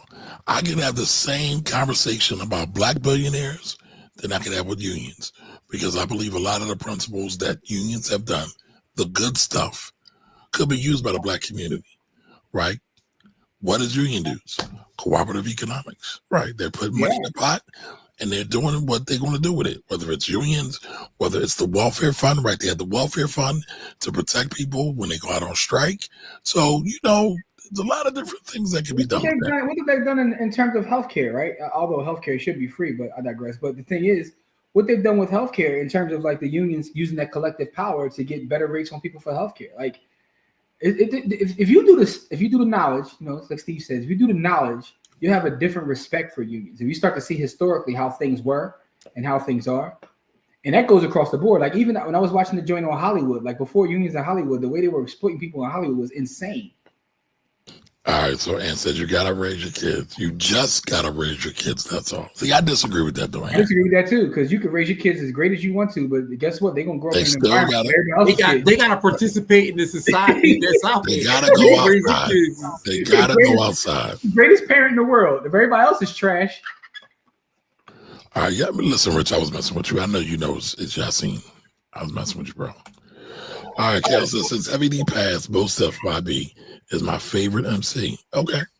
I think Heavy D is underrated, by the way. I think Heavy D might be one of the top 5 most underrated people of all time, all across hip hop.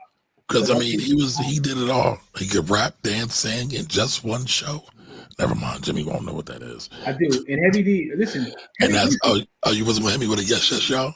You are yes, y'all, Mark. But listen, Heavy D is definitely underrated. I'm gonna tell you why. My mom loved Heavy D. Heavy D was like an MC that like literally everybody in my family liked him. Like the kids loved him, the old fans loved him. Like everybody loved Heavy D because he was just that entertaining. Like you said, sing, dance, actor. He was an amazing actor. Also a producer. People don't recognize that Heavy D was a super producer outside of what he did with Soul For Real. Do y'all know that Heavy D produced Feeling in the Air by Beans? Heavy D also produced several tracks for damn, I can't think of his name. Lenny Kravitz. Yeah, that's what I'm saying. Like folks, I didn't know about the Beans joint until recently. Yeah, he did. I was shocked. Heavy D was a super producer, rapper, all of it. He did it all. All right, so Jigga says again, can you give a brief summary of why we haven't practiced or experienced capitalism? I'm looking for a better understanding. So in this country, we don't have capitalism. We have a hybrid, right? We have a somewhat market system, and we have big companies aren't allowed to fail. That's the basis of you can't have capitalism unless everyone is allowed to fail. So Corey been doing parlays the whole time and just jumps in and just cuts me right off. Go ahead, bro. Get it.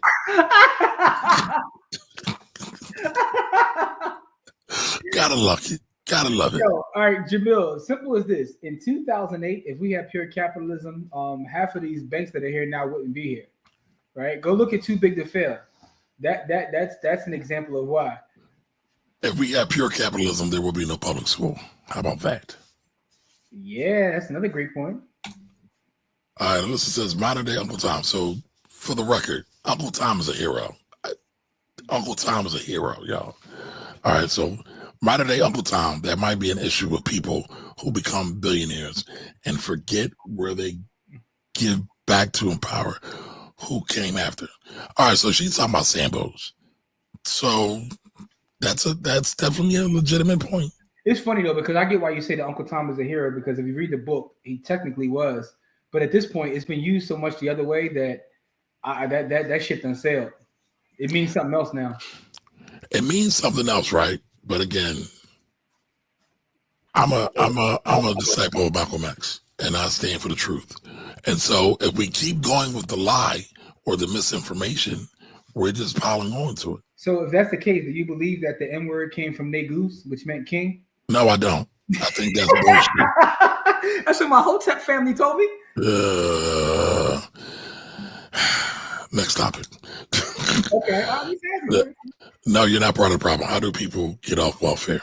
How many programs actually address that transition? Just asking. And I agree with her. You're not part of the problem. I was having a conversation with a brother who was from the continent, and we were having a good conversation because I like to build with people from the continent that are willing to have the conversations because he recognized that he's been brainwashed too to think that all of us are lazy. And talking about the welfare system, he was like, "Why don't they just save and get off?" And I was explaining, like, do you realize that you're not allowed to have anything more than $1,999 in your account if you're in the system? If you have more than that, right, they will kick you out. Now, here's the problem with that. That means you really can't even save to get a down payment to move into your own place, because once you approach getting the $2,000 range, you get kicked out, right? So when you look at it, they kind of keep you trapped in that space. Unless you want to start playing the game of, I'm gonna put the money over here, my baby father's name on my, you know what I'm saying? Or it's under the mattress. It's in a coffee can. But what I'm saying is they don't allow you to actually work and establish anything to kind of move out of there. Whether it's like getting a certain job, because then it's an evil cycle. That is a fact. That is a fact. But I was explaining that to him. He was like, he didn't believe me, and I showed him the documentation, and he's like, because listen, I read him this stuff all the time. Like I got it right here, right? I'm gonna show you what this is. I'm trying to figure out like what are some of the downfalls or pitfalls. So they have this program here, right? Let me see if I can make it clear. I can't see it. All right, so it's a PHA program, right? And for those who don't know what this is, it's Philadelphia Housing Authority. Let me see if I can. All right, here we go. So opening doors to home ownership.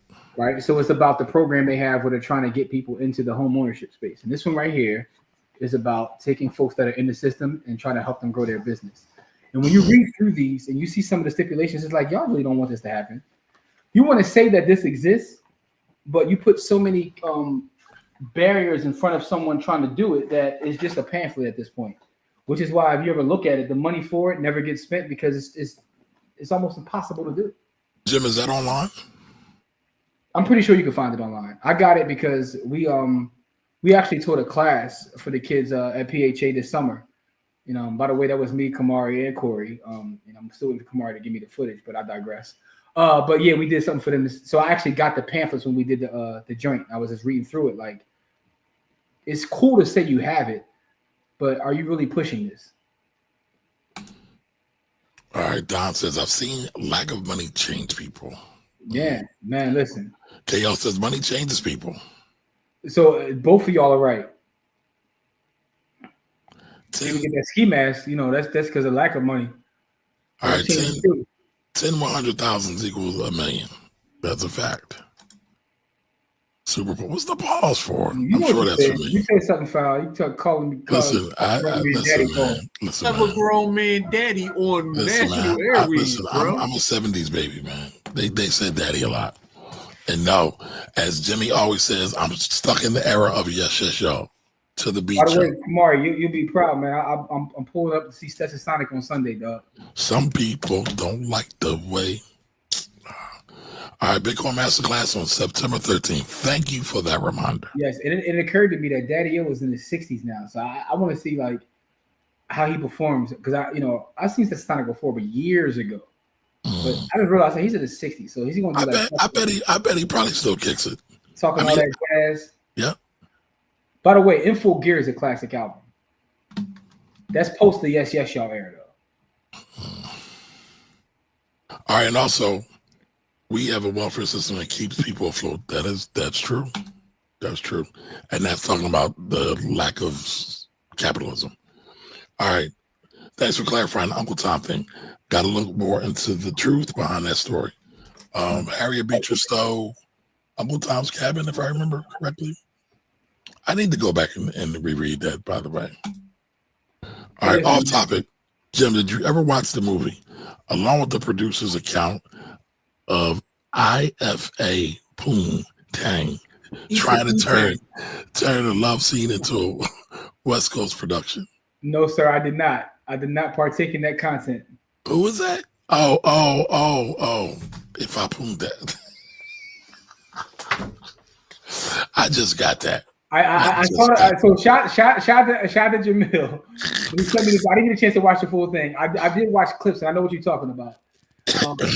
He's not calling him Ifa Tunde. He's calling him Ifa Poontang now. That's his name. I got it. Jamil's a master of the standard. Yes, he is. He's a master of the standard nicknames, yo. Listen, Ifa Poontang is nasty work. But I mean, he ain't lying. He's not lying. But like I told you the other day, when me and you talked about that, I was like, it's funny because we're joking about this, but this is actually a Black wealth story. When they start trying to take that building, you seem like, All right, can we clarify though? Are they really trying to take the building, or has he been a poor steward of finances? Because there is a difference. In my Kamari voice, can both things be true? Not in this, no. No, I'm saying they're literally trying to take the building. Like, so whether it's because he's saying that, they're literally trying to take the building. Like they're trying to put it on an auction. That's literally trying to take his building. Okay, but you know what that means. You know the connotation that you know what you're doing. Go ahead. I just want to shout Jamil again because Ifa Poontang is creative and nasty work all at the same time. Top level slander. Hey, listen, man. And I just want to also shout Don again because Don is right. A lack of resources and having resources, both of them can change people, man. And that's absolutely true. In the words of Beanie Siegel, man, a lack of green that gives a nigga blues. You know what I'm saying? Like that's what Beanie say, man. So all right, so y'all talking about the lunch dates, right? The lunch dates, but it's bigger than the lunch dates. The lunch dates. What else was he doing? He was also acting in a flick too. And they said the flick. So he was saying the flick that he was acting in, it was a chick on the set who was like, boy was trying to like change what this film was about. He was trying to turn this into something else that it wasn't. Oh, I didn't see that. That's what he's talking about. All right, KL says, I went to see Stetson Signing and EPMD in Oxford. Wow, England, 75 people in the crowd. Really? That's it. First of all, Kev get money. He just randomly went to his show in Oxford, England, by the way. So that's crazy in itself. Second thing is, it's funny you say that because the show I'm going to on Sunday, EPMD, Big Daddy Kane, and Stetson Sonic all will be there. Wow. Now, is that show the Dell, Jimmy? Yeah, pull up. We're at the Dell East with it, baby. We're at the Dell East. All right. Yes, it was Uncle Tom's cabin. If nothing else, forget the show. It's going to be an amazing part of people watching because with that kind of lineup, you're going to see all kinds of wildness out there. It's going to be people with full rope chains and full valleys on. Yeah, it's going to be wild, dog.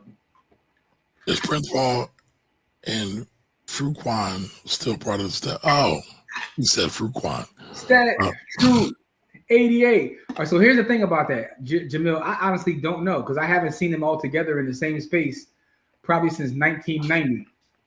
So I have no idea. It might be Daddy O with a DJ. I have no idea. He might be out here calling himself Stetson Sonic. Yo, you slanderous. You are slanderous as hell. When the last time you see all Stetson Sonic together, dog? Because they was the first hip hop band. It was a bunch of them. The first. Fruquan was fire though back in the day.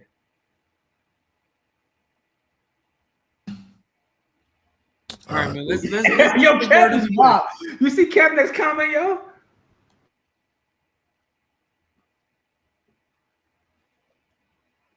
You read it, Kamari? I don't know what he's talking about.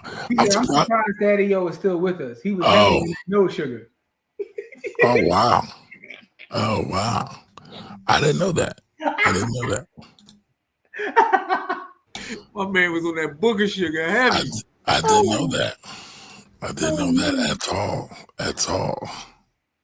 Jeez. Right, so what you find out about your heroes is always disappointing. Yo, dog, I'm telling you. That's why I don't even want to meet. And this is why I say concentrated power is terrible because people go on people. And if you leave it to one person, then all the sins of that thing fall onto that one person. It's too much responsibility. It's too much. And that's another point, and I don't want to belabor this whole conversation, but I think that Corey's last point is a brilliant one, and we didn't even talk about that. throughout this entire show is the part about responsibility, right? Putting that responsibility in a few hands is problematic in itself. We gotta do a better job of working together. And even if you're talking about too many people of responsibility, it just absolves too many people of responsibility. You can't nation build when all of the power is too concentrated into small things. We need everybody to step up, man. Listen, man, Mother Teresa, who came out that she was racist too, by the way. Do your knowledge on that. It came out that she ain't mess with black folks either. But she has a quote, and she says that how clean would the world be if everyone got out and just cleaned the front of their house? Every individual person cleaned the front of their house, how much cleaner would the world be? I mean, Michael Jackson said it better when he was like, look at the man in the mirror. Pretty much. Take a look at yourself and make the change. I mean, it's kind of the same thing, but point being, that idea of responsibility, it's not a billionaire's responsibility to fix everything in our community. Agreed. It's our job. There you go. But all right, so I had to find this, y'all. It's called Lunch with the Doctor. It's called Lunch with the Doctor. You make a $500 donation to FDMG Academy, ladies.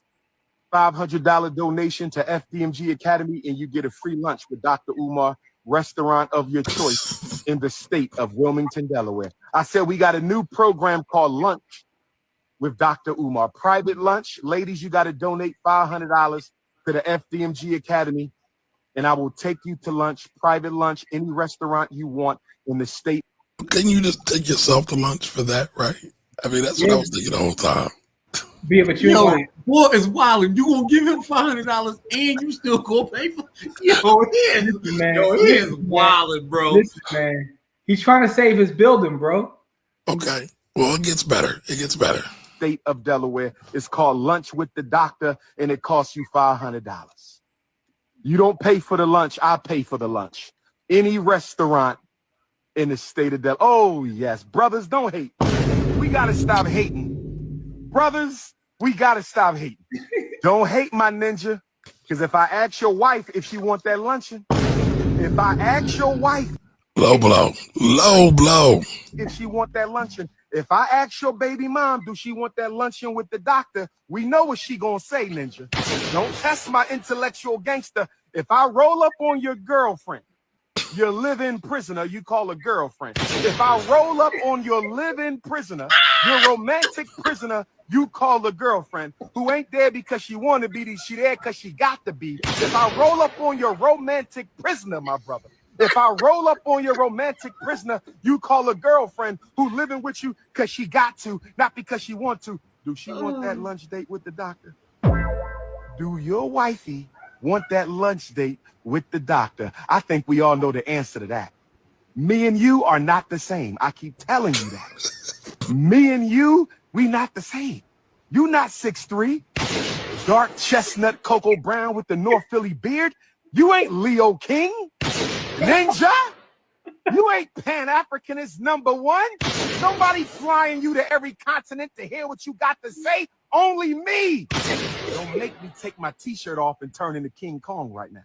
Don't make me beat my chest. Don't make me beat my chest. King Kong. Stop playing. Yo, the boy is the single greatest content creator on the internet, yo. I feel like if the doc had a meeting with Shelby, he would he would save his building within 2 weeks.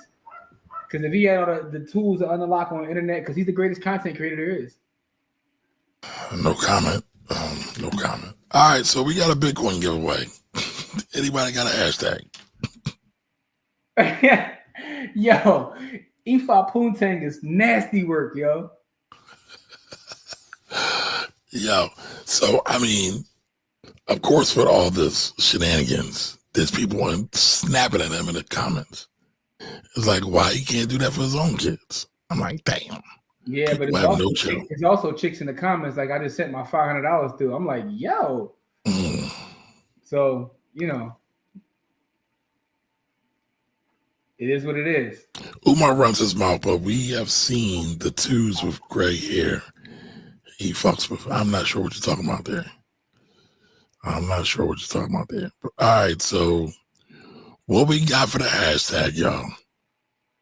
Because it seems like part of us think more billionaires could help the black community, and some of us think, no, hell no, more billionaires can help the black community. But let's get the hashtags rolling so we can do these Bitcoin giveaways.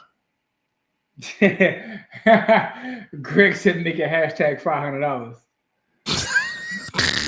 How about hashtag? Wait a minute, which Greg is winner? Greg is Damn, it's a wrap. So what Jamil said was his favorite concert back in the day? Hold on. What's the best concert you ever been to, Kamari and Core? I'm not going to tell you. What is it? My favorite concert. So we can't say on air. You went to see I'll tell you this. It was probably Fantasia. So I'm gonna leave it at Fantasia. Now, yeah, Fantasia. All right, so Jiggy says my favorite concert was the D-Day concert back in '89. EPMD, Cool Mo D, Heavy D, Big Daddy Kane, MC Light, and the DOC was supposed to be there too, but had a car accident. Ooh, damn, a week or two before. Yeah, the infamous car accident. Come on, why you said you couldn't tell what it was? I don't feel like getting slandered. You gonna say Eric Roberson, dog? Nah, but he's up there though. And I've been back in my playlist, the playlist I sent you. That man got some hits. Oh no, listen, I'm a certified fan now. I'm not a part of the process yet, but I am a certified fan. Because that new song he got, I listen to it every day because like the melody is so catchy, and I feel like I want to learn the step now. You know what you want to talk about? I got it. Yeah, I can't think of the name of it off the top though. But it's like yeah, I just want to be there with you, baby. Yeah, that thing go crazy. I'm like, I gotta learn the step now. But anyway. But to answer the question, there's a couple concerts, and I can't list them or make them 1, 2, or 3. So Raising Hell tour, that was like 86, 87, Run DMC. Damn, dog. More Yes, y'all. That was my very first hip hop concert. Jay-Z and Friends tour. I went to that one when R. Kelly got kicked off and got maced. I've been to see Mary J several times, never disappoints. Yeah, Mary J is she. Damn, dog, I said you a favorite. You giving me a whole list of ones you've been to. I told you I can't, like, she never disappoints. Yeah, but there gotta be one that's your favorite. There's not one that stands out amongst the rest. All of them. I mean, but all right, maybe the Jay-Z and Friends tour because that was the first time I ever sat in box seats. Oh, you gotta still get. I didn't ask you a stun on this. I just asked you what your favorite show was. No, but that's what made it special. You got a stun on this. No, it wasn't a stun. That's why. Listen, man, you don't want going to see Nas in concert, man, with the orchestra, front row, with the top on. I'll be front row at the Big Daddy King show on Sunday too, by the way. But listen, my favorite of all time though is I went to see Michael Jackson on the Victory Tour, and to this day I still think Michael's floating. So I mean, that's either here or there. Like, damn. So it's funny. I saw grown men pass out, people crying. It was almost a religious experience, yo.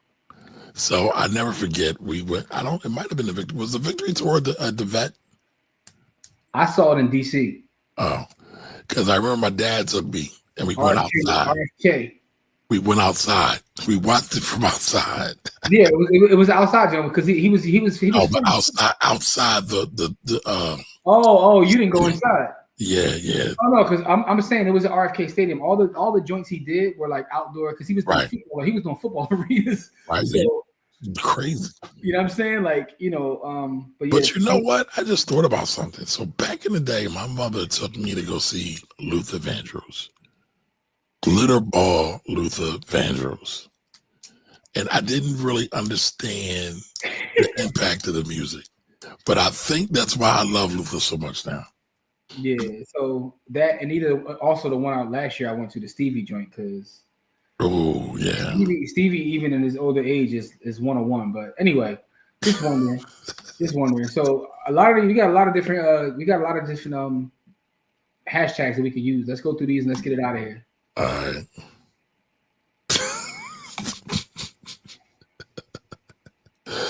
Oh man. All right, hashtag networks. That's one. Hashtag get chicken. Baby, can I get over you? All right. GC says, what good, y'all? How you been? I just wanted to shout you all Google Dopplers too from I'm messing this all up. From Good Cheers, I copped a few good ones to y'all. Yeah, All GQ right. was here a couple months ago talking about he was about to cop up some Google. So I think that was from a Corey recommendation, right? yeah, North Philly beer. North Philly Hashtag beer. North Philly beer. Oh, that Gigolo. Ifa Poontang. That's hilarious, but that's too long.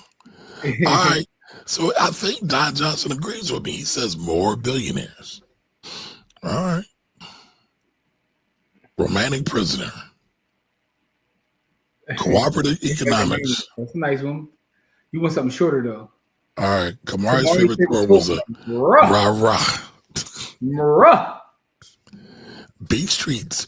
Yo, did y'all see Lee talking about he hated being on Beach Street? Yeah, because they made him a child star. And I guess maybe he was. I never looked at him as being a child star, but I guess he was. Yeah, he was, yeah. All right, yeah, the victory tour was lit. Had binoculars. I was so far on the Potomac Silverdome. Pontiac Silverdome in Detroit. All right, KL says I'm a hip hop head, but Erykah Badu put on a great concert. I would say Erica's hip hop though, but she dropped something with Alchemist too. Because hip hop is not just about beats and rhymes. Hey, Steve, chill, bro. Lord have mercy. Chill, bro. All right, Get Chicken is seconded. The way I do. All right, hashtag Nate's Dollars. All right, so I think we winning. Get Chicken. Get Chicken. Marcella $500 hollers now. All right, so going once, going twice. Hashtag Get Chicken. Nobody speaks now. Forever hold your peace. All right, let's do this hashtag. Come on, let's do this. Y'all with that? Get Chicken? I don't know. I'm trying to think of something else that we could use. Where'd Corey go? Oh, there he is. Yeah, to put that parlay in. Hashtag. I like the hashtag network too. That's what we talking about. It's a network, whether it's a billionaire network or $1,000 dollar network. 100,000 man. We need 100,000 Kamari, like that's not enough. Kamari's like, I spend that on beer oil every year. For the record, I was the one who brought up the Ralph Abernathy quote. But no, you did. That was yes. Okay. All right. So, all right, we got Get Chicken. Let the people decide. Is it Get Chicken or is it networks? Because I'm guessing Jimmy just threw a vote in behind networks. So it's I'm sorry. That's what we were talking about. All right, so come on, y'all, help us out. So we can take us out of here. Next comment wins. Baby. Man, y'all moving slow. Ain't nobody got no Twitter figures. Get Chicken. There it is. All right, Lorraine settles it. Get Chicken. Get Chicken. All right, everybody put Get Chicken in the comment section. Hashtag Get Chicken. Hashtag Get Chicken. Alyssa, make sure you put the hashtag. It's hashtag because that'll get you in the giveaway. Can I get over you? Over you? All right, we got 3 entries so far. Hashtag Get Chicken. Now 4. Can I get a 5? Can I get a 5? We got 5 now. Can I get a 6? 6, 6, 6, 6. Oops, that's a bad number. Oh, damn, Greg's in the building. Hide your Bitcoin, y'all. Hide your wives, hide your daughters. Yeah. Hide your money, y'all. It's poor people. Hide your money. It's poor people around here. Hide your money. Yo, real quick, in order to win this, you have to be in the village. And for those who have no idea what the village is our community, right? Where it gives us access to share information, concepts, and ideas with our folks. And to speak freely. Yes, speak freely. Corey says things behind the village on content that he'll never say on YouTube. But I'll say that to say this. In order to join the village, you go to blackwealthrebels.com. That's blackwealthrebels.com. And if you win this giveaway, the only way to get paid is to send us an inbox in the village. And I say that because we used to accept emails. Now we want to make sure that you are in the village because we want to make sure we share this Bitcoin with the people that support us, right? You support us, we support you. So we want to make sure that that's a benefit of being a member. Now there is a free tier to get in, so you don't have to pay. You know what I'm saying? And $25 is 21,398 sats. And how much is BTC right now?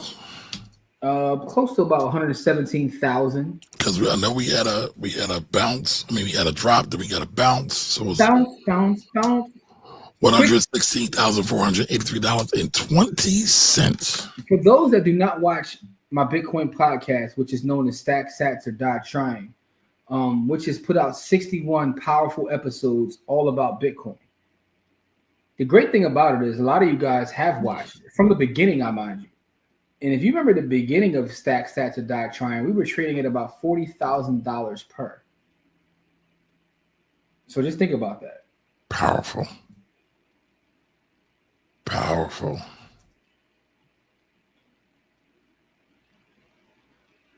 And by the way, that's just Stack Stats or Die Trying. If y'all follow me on all social platforms, which you should, is at JW the Blueprint. I got posts talking about Bitcoin when it was less than $3,000. It was $2,000, and I told everybody to get you one. Some people listen. Now, how many episodes you say you got, Jimmy? 61 episodes. Okay, we have a discrepancy, sir. And technically it's 62. I was about to say, because I'm looking here on the screen. One episode is in two parts. I did an episode about shitcoins where I did like a lecture on shitcoins, and then part 2 was Jabbar talking about how much money he lost in shitcoins. But it was of the same episode though. 7 and 7.5.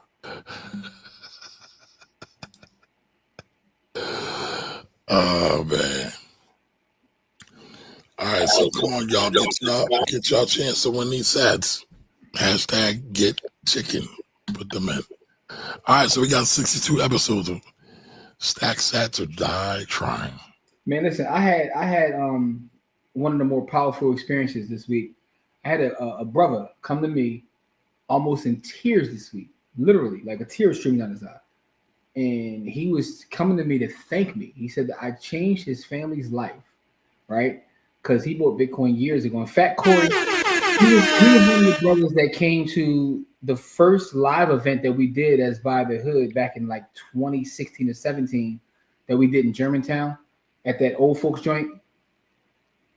Yep. He came to that event and he started buying the S&P 500 and Bitcoin. He said he bought 2 things, and that's all he bought from that day until the day.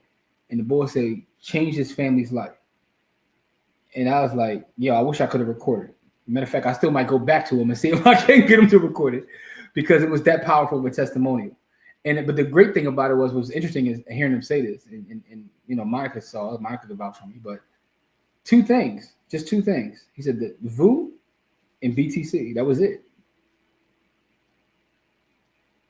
And what I told him though, the funny thing is I was like, you ain't got to thank me. I said, because you did the work, because you're one of probably in the course of my life, I probably told several thousand people. There's probably a handful of people that took action.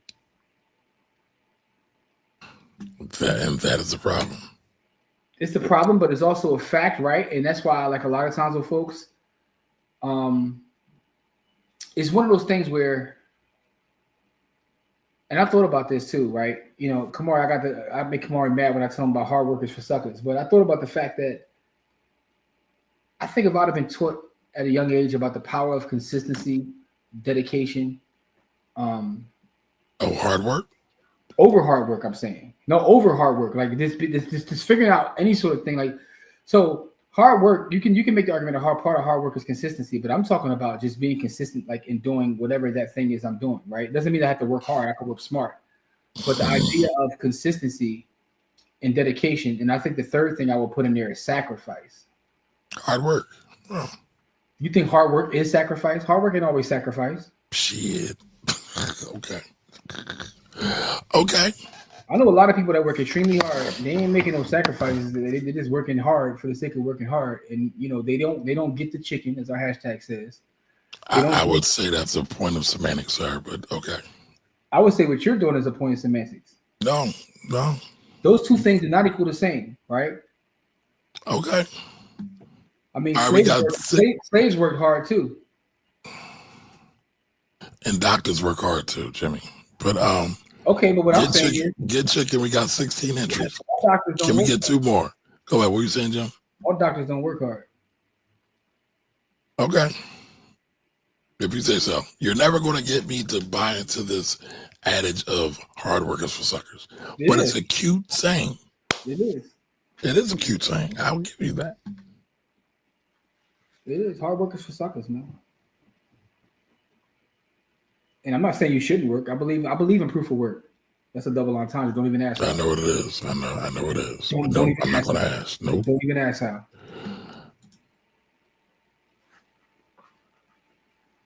I just want to be there for you. All right, 16. Can we get a 17? Can we get a 17 or 18? Don't nobody want no money today. Okay. All right, so we're going to let it rip because I got to get some vittles. Oh, I actually have heard that. I heard that, Steve. I looked into all the Bitcoin income ETFs, and it's weird. And BTCI is weird too. And the reason I don't trust BTCI is because I feel like they're trying to make a pivot to get some income in their fund, because their fund has been around since like 1970. So how all of a sudden you a Bitcoin ETF, but your ETF been around since like that fund has been around since the 70s? Like, what's going on here? And it was always BTCI. That was the ticker. I don't know if they changed the ticker symbol, but I know when I was looking at it, I came across. I'm like, hold up, something's wrong here. Like, how you been around that long? Are you just pivoting to whatever you feel like you can get a couple dollars on? That's why I don't mess with a lot of SPACs either, man. SPACs be doing that nonsense too. So Jamel, I saw that. I thought that was pretty interesting. I want to test it out because it could be a great way to do Susu or some kind of group fund project as well. Shout out to everybody back in 2017 who told me to stay away from Bitcoin and get into their Susu. Their blessing will. Yeah, shout or blooming will, whatever one it was. Shout out to the blessing wheel gang, man. Y'all told me I was crazy about buying Bitcoin because y'all was doing blessing wheels. I'm about to make that a post just so I can irritate people. We should do that tonight. All right, so we got. Here's my only question is I'm gonna post it. I'm just gonna put the text out there. I just want to know, do you want me to share that and tag you? You can. I mean, you can do blessing will versus BTC. How'd it work out for you? Yo, you a master troll, y'all. How did I troll? What are you talking about? No, you in general, you love serving out troll house cookies, man. That's what you like doing, man. All right, Andy says, Kamari, can you do a video about why IRS employees are the worst candidates for tax preparation services? They are bill collectors for the government and don't work for the clients. Ooh. So that is a trick question, man, because in real life, it drives me crazy because you get people online to be like, yeah, I used to work for the IRS, but I answered the phones. They won't tell you that. And the people that worked on the phone don't know shit. Not a damn thing. But I used to have a homie. We used to go. I used to tell chicks that he worked at a Wall Street firm, and he did. But what he left out, he's a janitor. He left that part out. Right. Context is always good. He did the bar like, yeah, I work at a Wall Street firm. I used to be dying laughing like, look at this dude right here, man. Now the other side of that hand is I also know some people that worked at the IRS that do know some things and that do know how to work some of the loopholes as well. But generally, working for the IRS doesn't impress me. It doesn't say anything. Damn. Listen, so I'll say this. What have you done had at IRS? I know. Listen. Then you're on a payroll. I mean, we've had 6 or 7 different IRS heads this year, but and none of them actually were masters of tax, except for Danny Warfel. He was the best one. This last guy, I don't know. It's a good question. But I will say this though. There are IRS people who don't know how to do tax returns. And I know several of them. They actually called me for help. Multiple of them. It's not one. And that's no diss to them. It is what it is. I like how you do that. You diss the shit out of them and say, that's no diss. No, I'm not. No, I'm not dissing them. I'm not listening. If you, like, for example, right? Sure, I know about Bitcoin, but I defer to Corey and Jimmy about Bitcoin because they have way more mastery than I do. Right? It is what it is. It's not a diss. And they can easily say Kamari don't know shit about Bitcoin. Because Kamari will talk about Bitcoin and cryptocurrency on the same conversation. That drives Jimmy crazy. That's literally the only reason you do it, though. No. Not at all, man. Not at all. I love you, brother. Listen, man. I got to get my white cup, by the way. I just want to say that go to getsupplement.com. Support our sponsor, Get Supplement, right? I'm waiting for my new cup to come because that's going to be fire. But Get Supplement. This is the best bottle on the market. It's from a black-owned company. You know what I'm saying? Y'all want to see black billionaires? Let's make the good folks that supplement billionaires. Let's make a $1 billion black bottle company. Go to getsupplement.com and make sure to support Supplement by going to getsupplement.com. And thank you, Supplement, for the support of everything Black Wealth Rebels. But yeah, so here's what the black bottle looks like. I got the yellow bottle. You know what I'm saying? You know, more bottles on the way. I'm every time I cop a bottle, I throw away one of my other bottles from those other companies. Why you ain't throwing them all away anyway? I'm going to throw them away, but I want to replace them, man. I'm replacing them all with supplement bottles, man. I thought you were practicing minimalist, so clearly you don't need them all. I'm a struggling minimalist. I'll tell you that. I'm a struggling minimalist. I want to be a minimalist. All right, so we got 16 people. 16 people have said hashtag get chicken. So Quincella Ivy says, post the link. I'm going to post that in the chat. It's getsupplement.com. Here we go. Steve's got jokes. If you want to know how to get a smooth ball, they call Kamari. Listen, man, this work. Yo, what kind of bread do they hit the IRS? What kind of check they get? What do you mean? How much they get paid? At different levels. It's like the government. I know that, but I'm talking about the top dog. You said there's been several top dogs. I wasn't know what kind of salary they get. Okay, let's Google it. How much? Let's see. Matter of fact, let's talk to Chatty. Let's talk to Chatty real quick. Let's talk to Chatty. Actually sleeping on them Fed jobs, man. Listen, I'll tell you one thing. I told you, I know several millionaires, right? Millionaire next doors, and most of the millionaires I know work for the Feds. Most wealth comes from the government. But they parlay that in assets. They get a Fed job, nice piece of chicken, and buy a couple pieces of property and get a stock portfolio, and next thing you know. So I would damn, what was I about to say? Oh, if I was in the tax count now, I would go work for the gov. I would go work for the IRS. Even though they just had a bunch of layoffs. But I would go work for the IRS and I would get some kind of side hustle. Get great benefits, great retirement, great health, got my holidays off.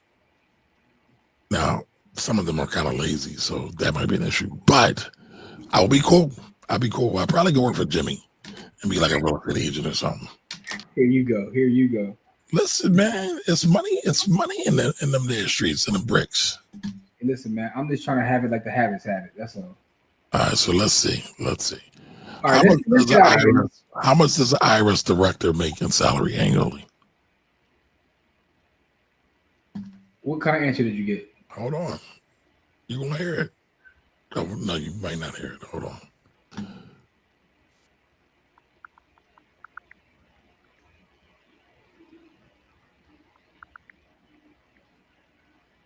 So, as of 2024, the IRS commissioner's salary is about $207,500. Keep in mind that's the top-level figure for the commissioner. If you're thinking about other executive roles within the IRS, their salaries will be a bit different. Thank you. $207K. I take that. I wouldn't. The way this president's playing ping pong with them. I mean, I get that. You wouldn't want to work for him, but I'm talking about the salary of $207K. That's a nice little salary, you know. Yeah, that's more than a nice little salary. I could live off less than half of that. I could probably become a billionaire if I made that. Here you go. You gonna run unless you run a Nancy Pelosi play, then you know. Well, hey, why not? If Nancy did it, why can't I? Nancy did it so I could run. Nancy walked so I could run. Yeah, Nancy gonna close the loophole once she got her chicken. Once Nancy hashtag got chicken, she gonna close the back door. Nobody come behind her gonna be able to do what she did. Nancy hashtag got the chickens. She got the meats. All right, so we are going to do this drawing, y'all.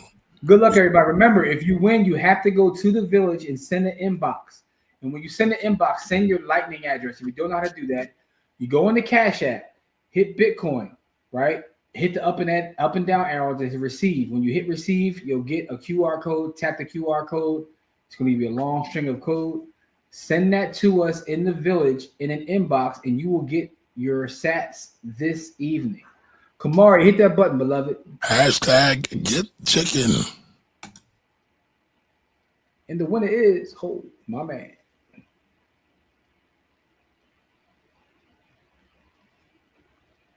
Don Johnson.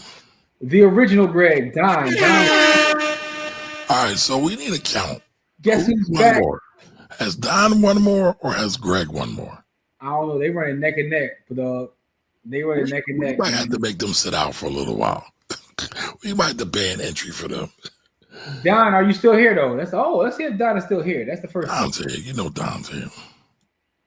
He might have went out and got a $40 date real quick. Got a little quick $40 holler. Hey man, All Don, right. make sure Don, you where you at, Don? take advantage of them $40 hollers before they lower the interest rates and pump more money in the system. Like the numbers about to go up. Yeah, they about to fuck the economy up major.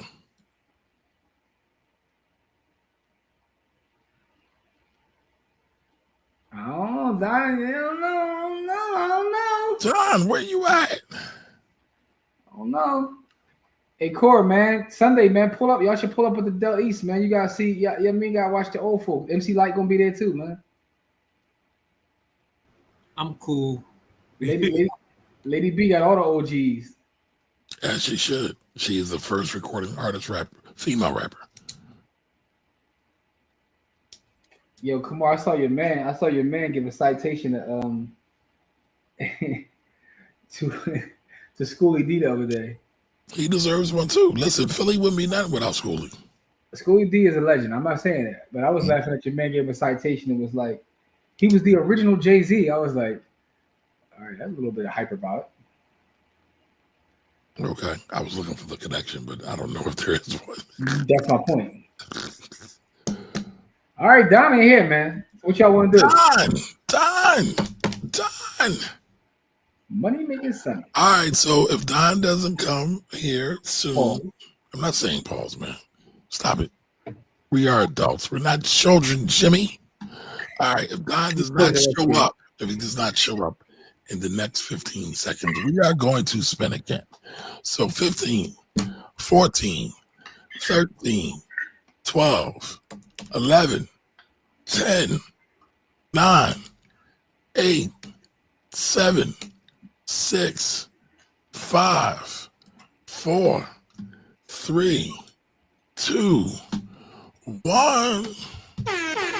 We are spinning the wheel. We are spinning the wheel. All right, y'all. I hope y'all didn't pull up. Hope y'all ain't leave because we might have another one. Let's see. Watch it be Greg. Brittany. Hey, Brittany. Brittany is still here. Brittany. She just gave Don congrats. Let's see if she pulled out once she gave Don congrats. She rolled. Now remember, you got to be in the village. You got to send the inbox in the village. Brittany, are you okay? Brittany, are you okay? Are you okay? You caught that on Jimmy. Put up Jamil's comment. Brittany is here. All right, Brittany. I'm pretty sure I know. I think I sent you something before we had to get your lightning address. So get your lightning address. Go into the village, blackwealthrebels.com, and inbox us.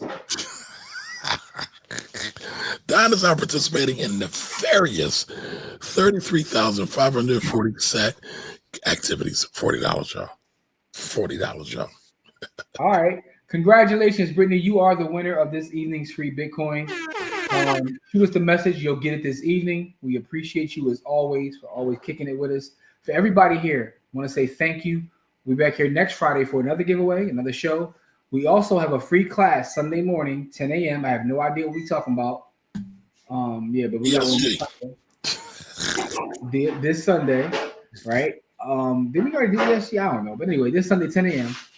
And check us out. Follow us on all the socials, Black Wealth Rebels. Follow all us individually. And we'll holler at you guys. See you Sunday morning. For those pumps in the class, we'll see you Sunday morning. Letting out. Stay safe. Be great.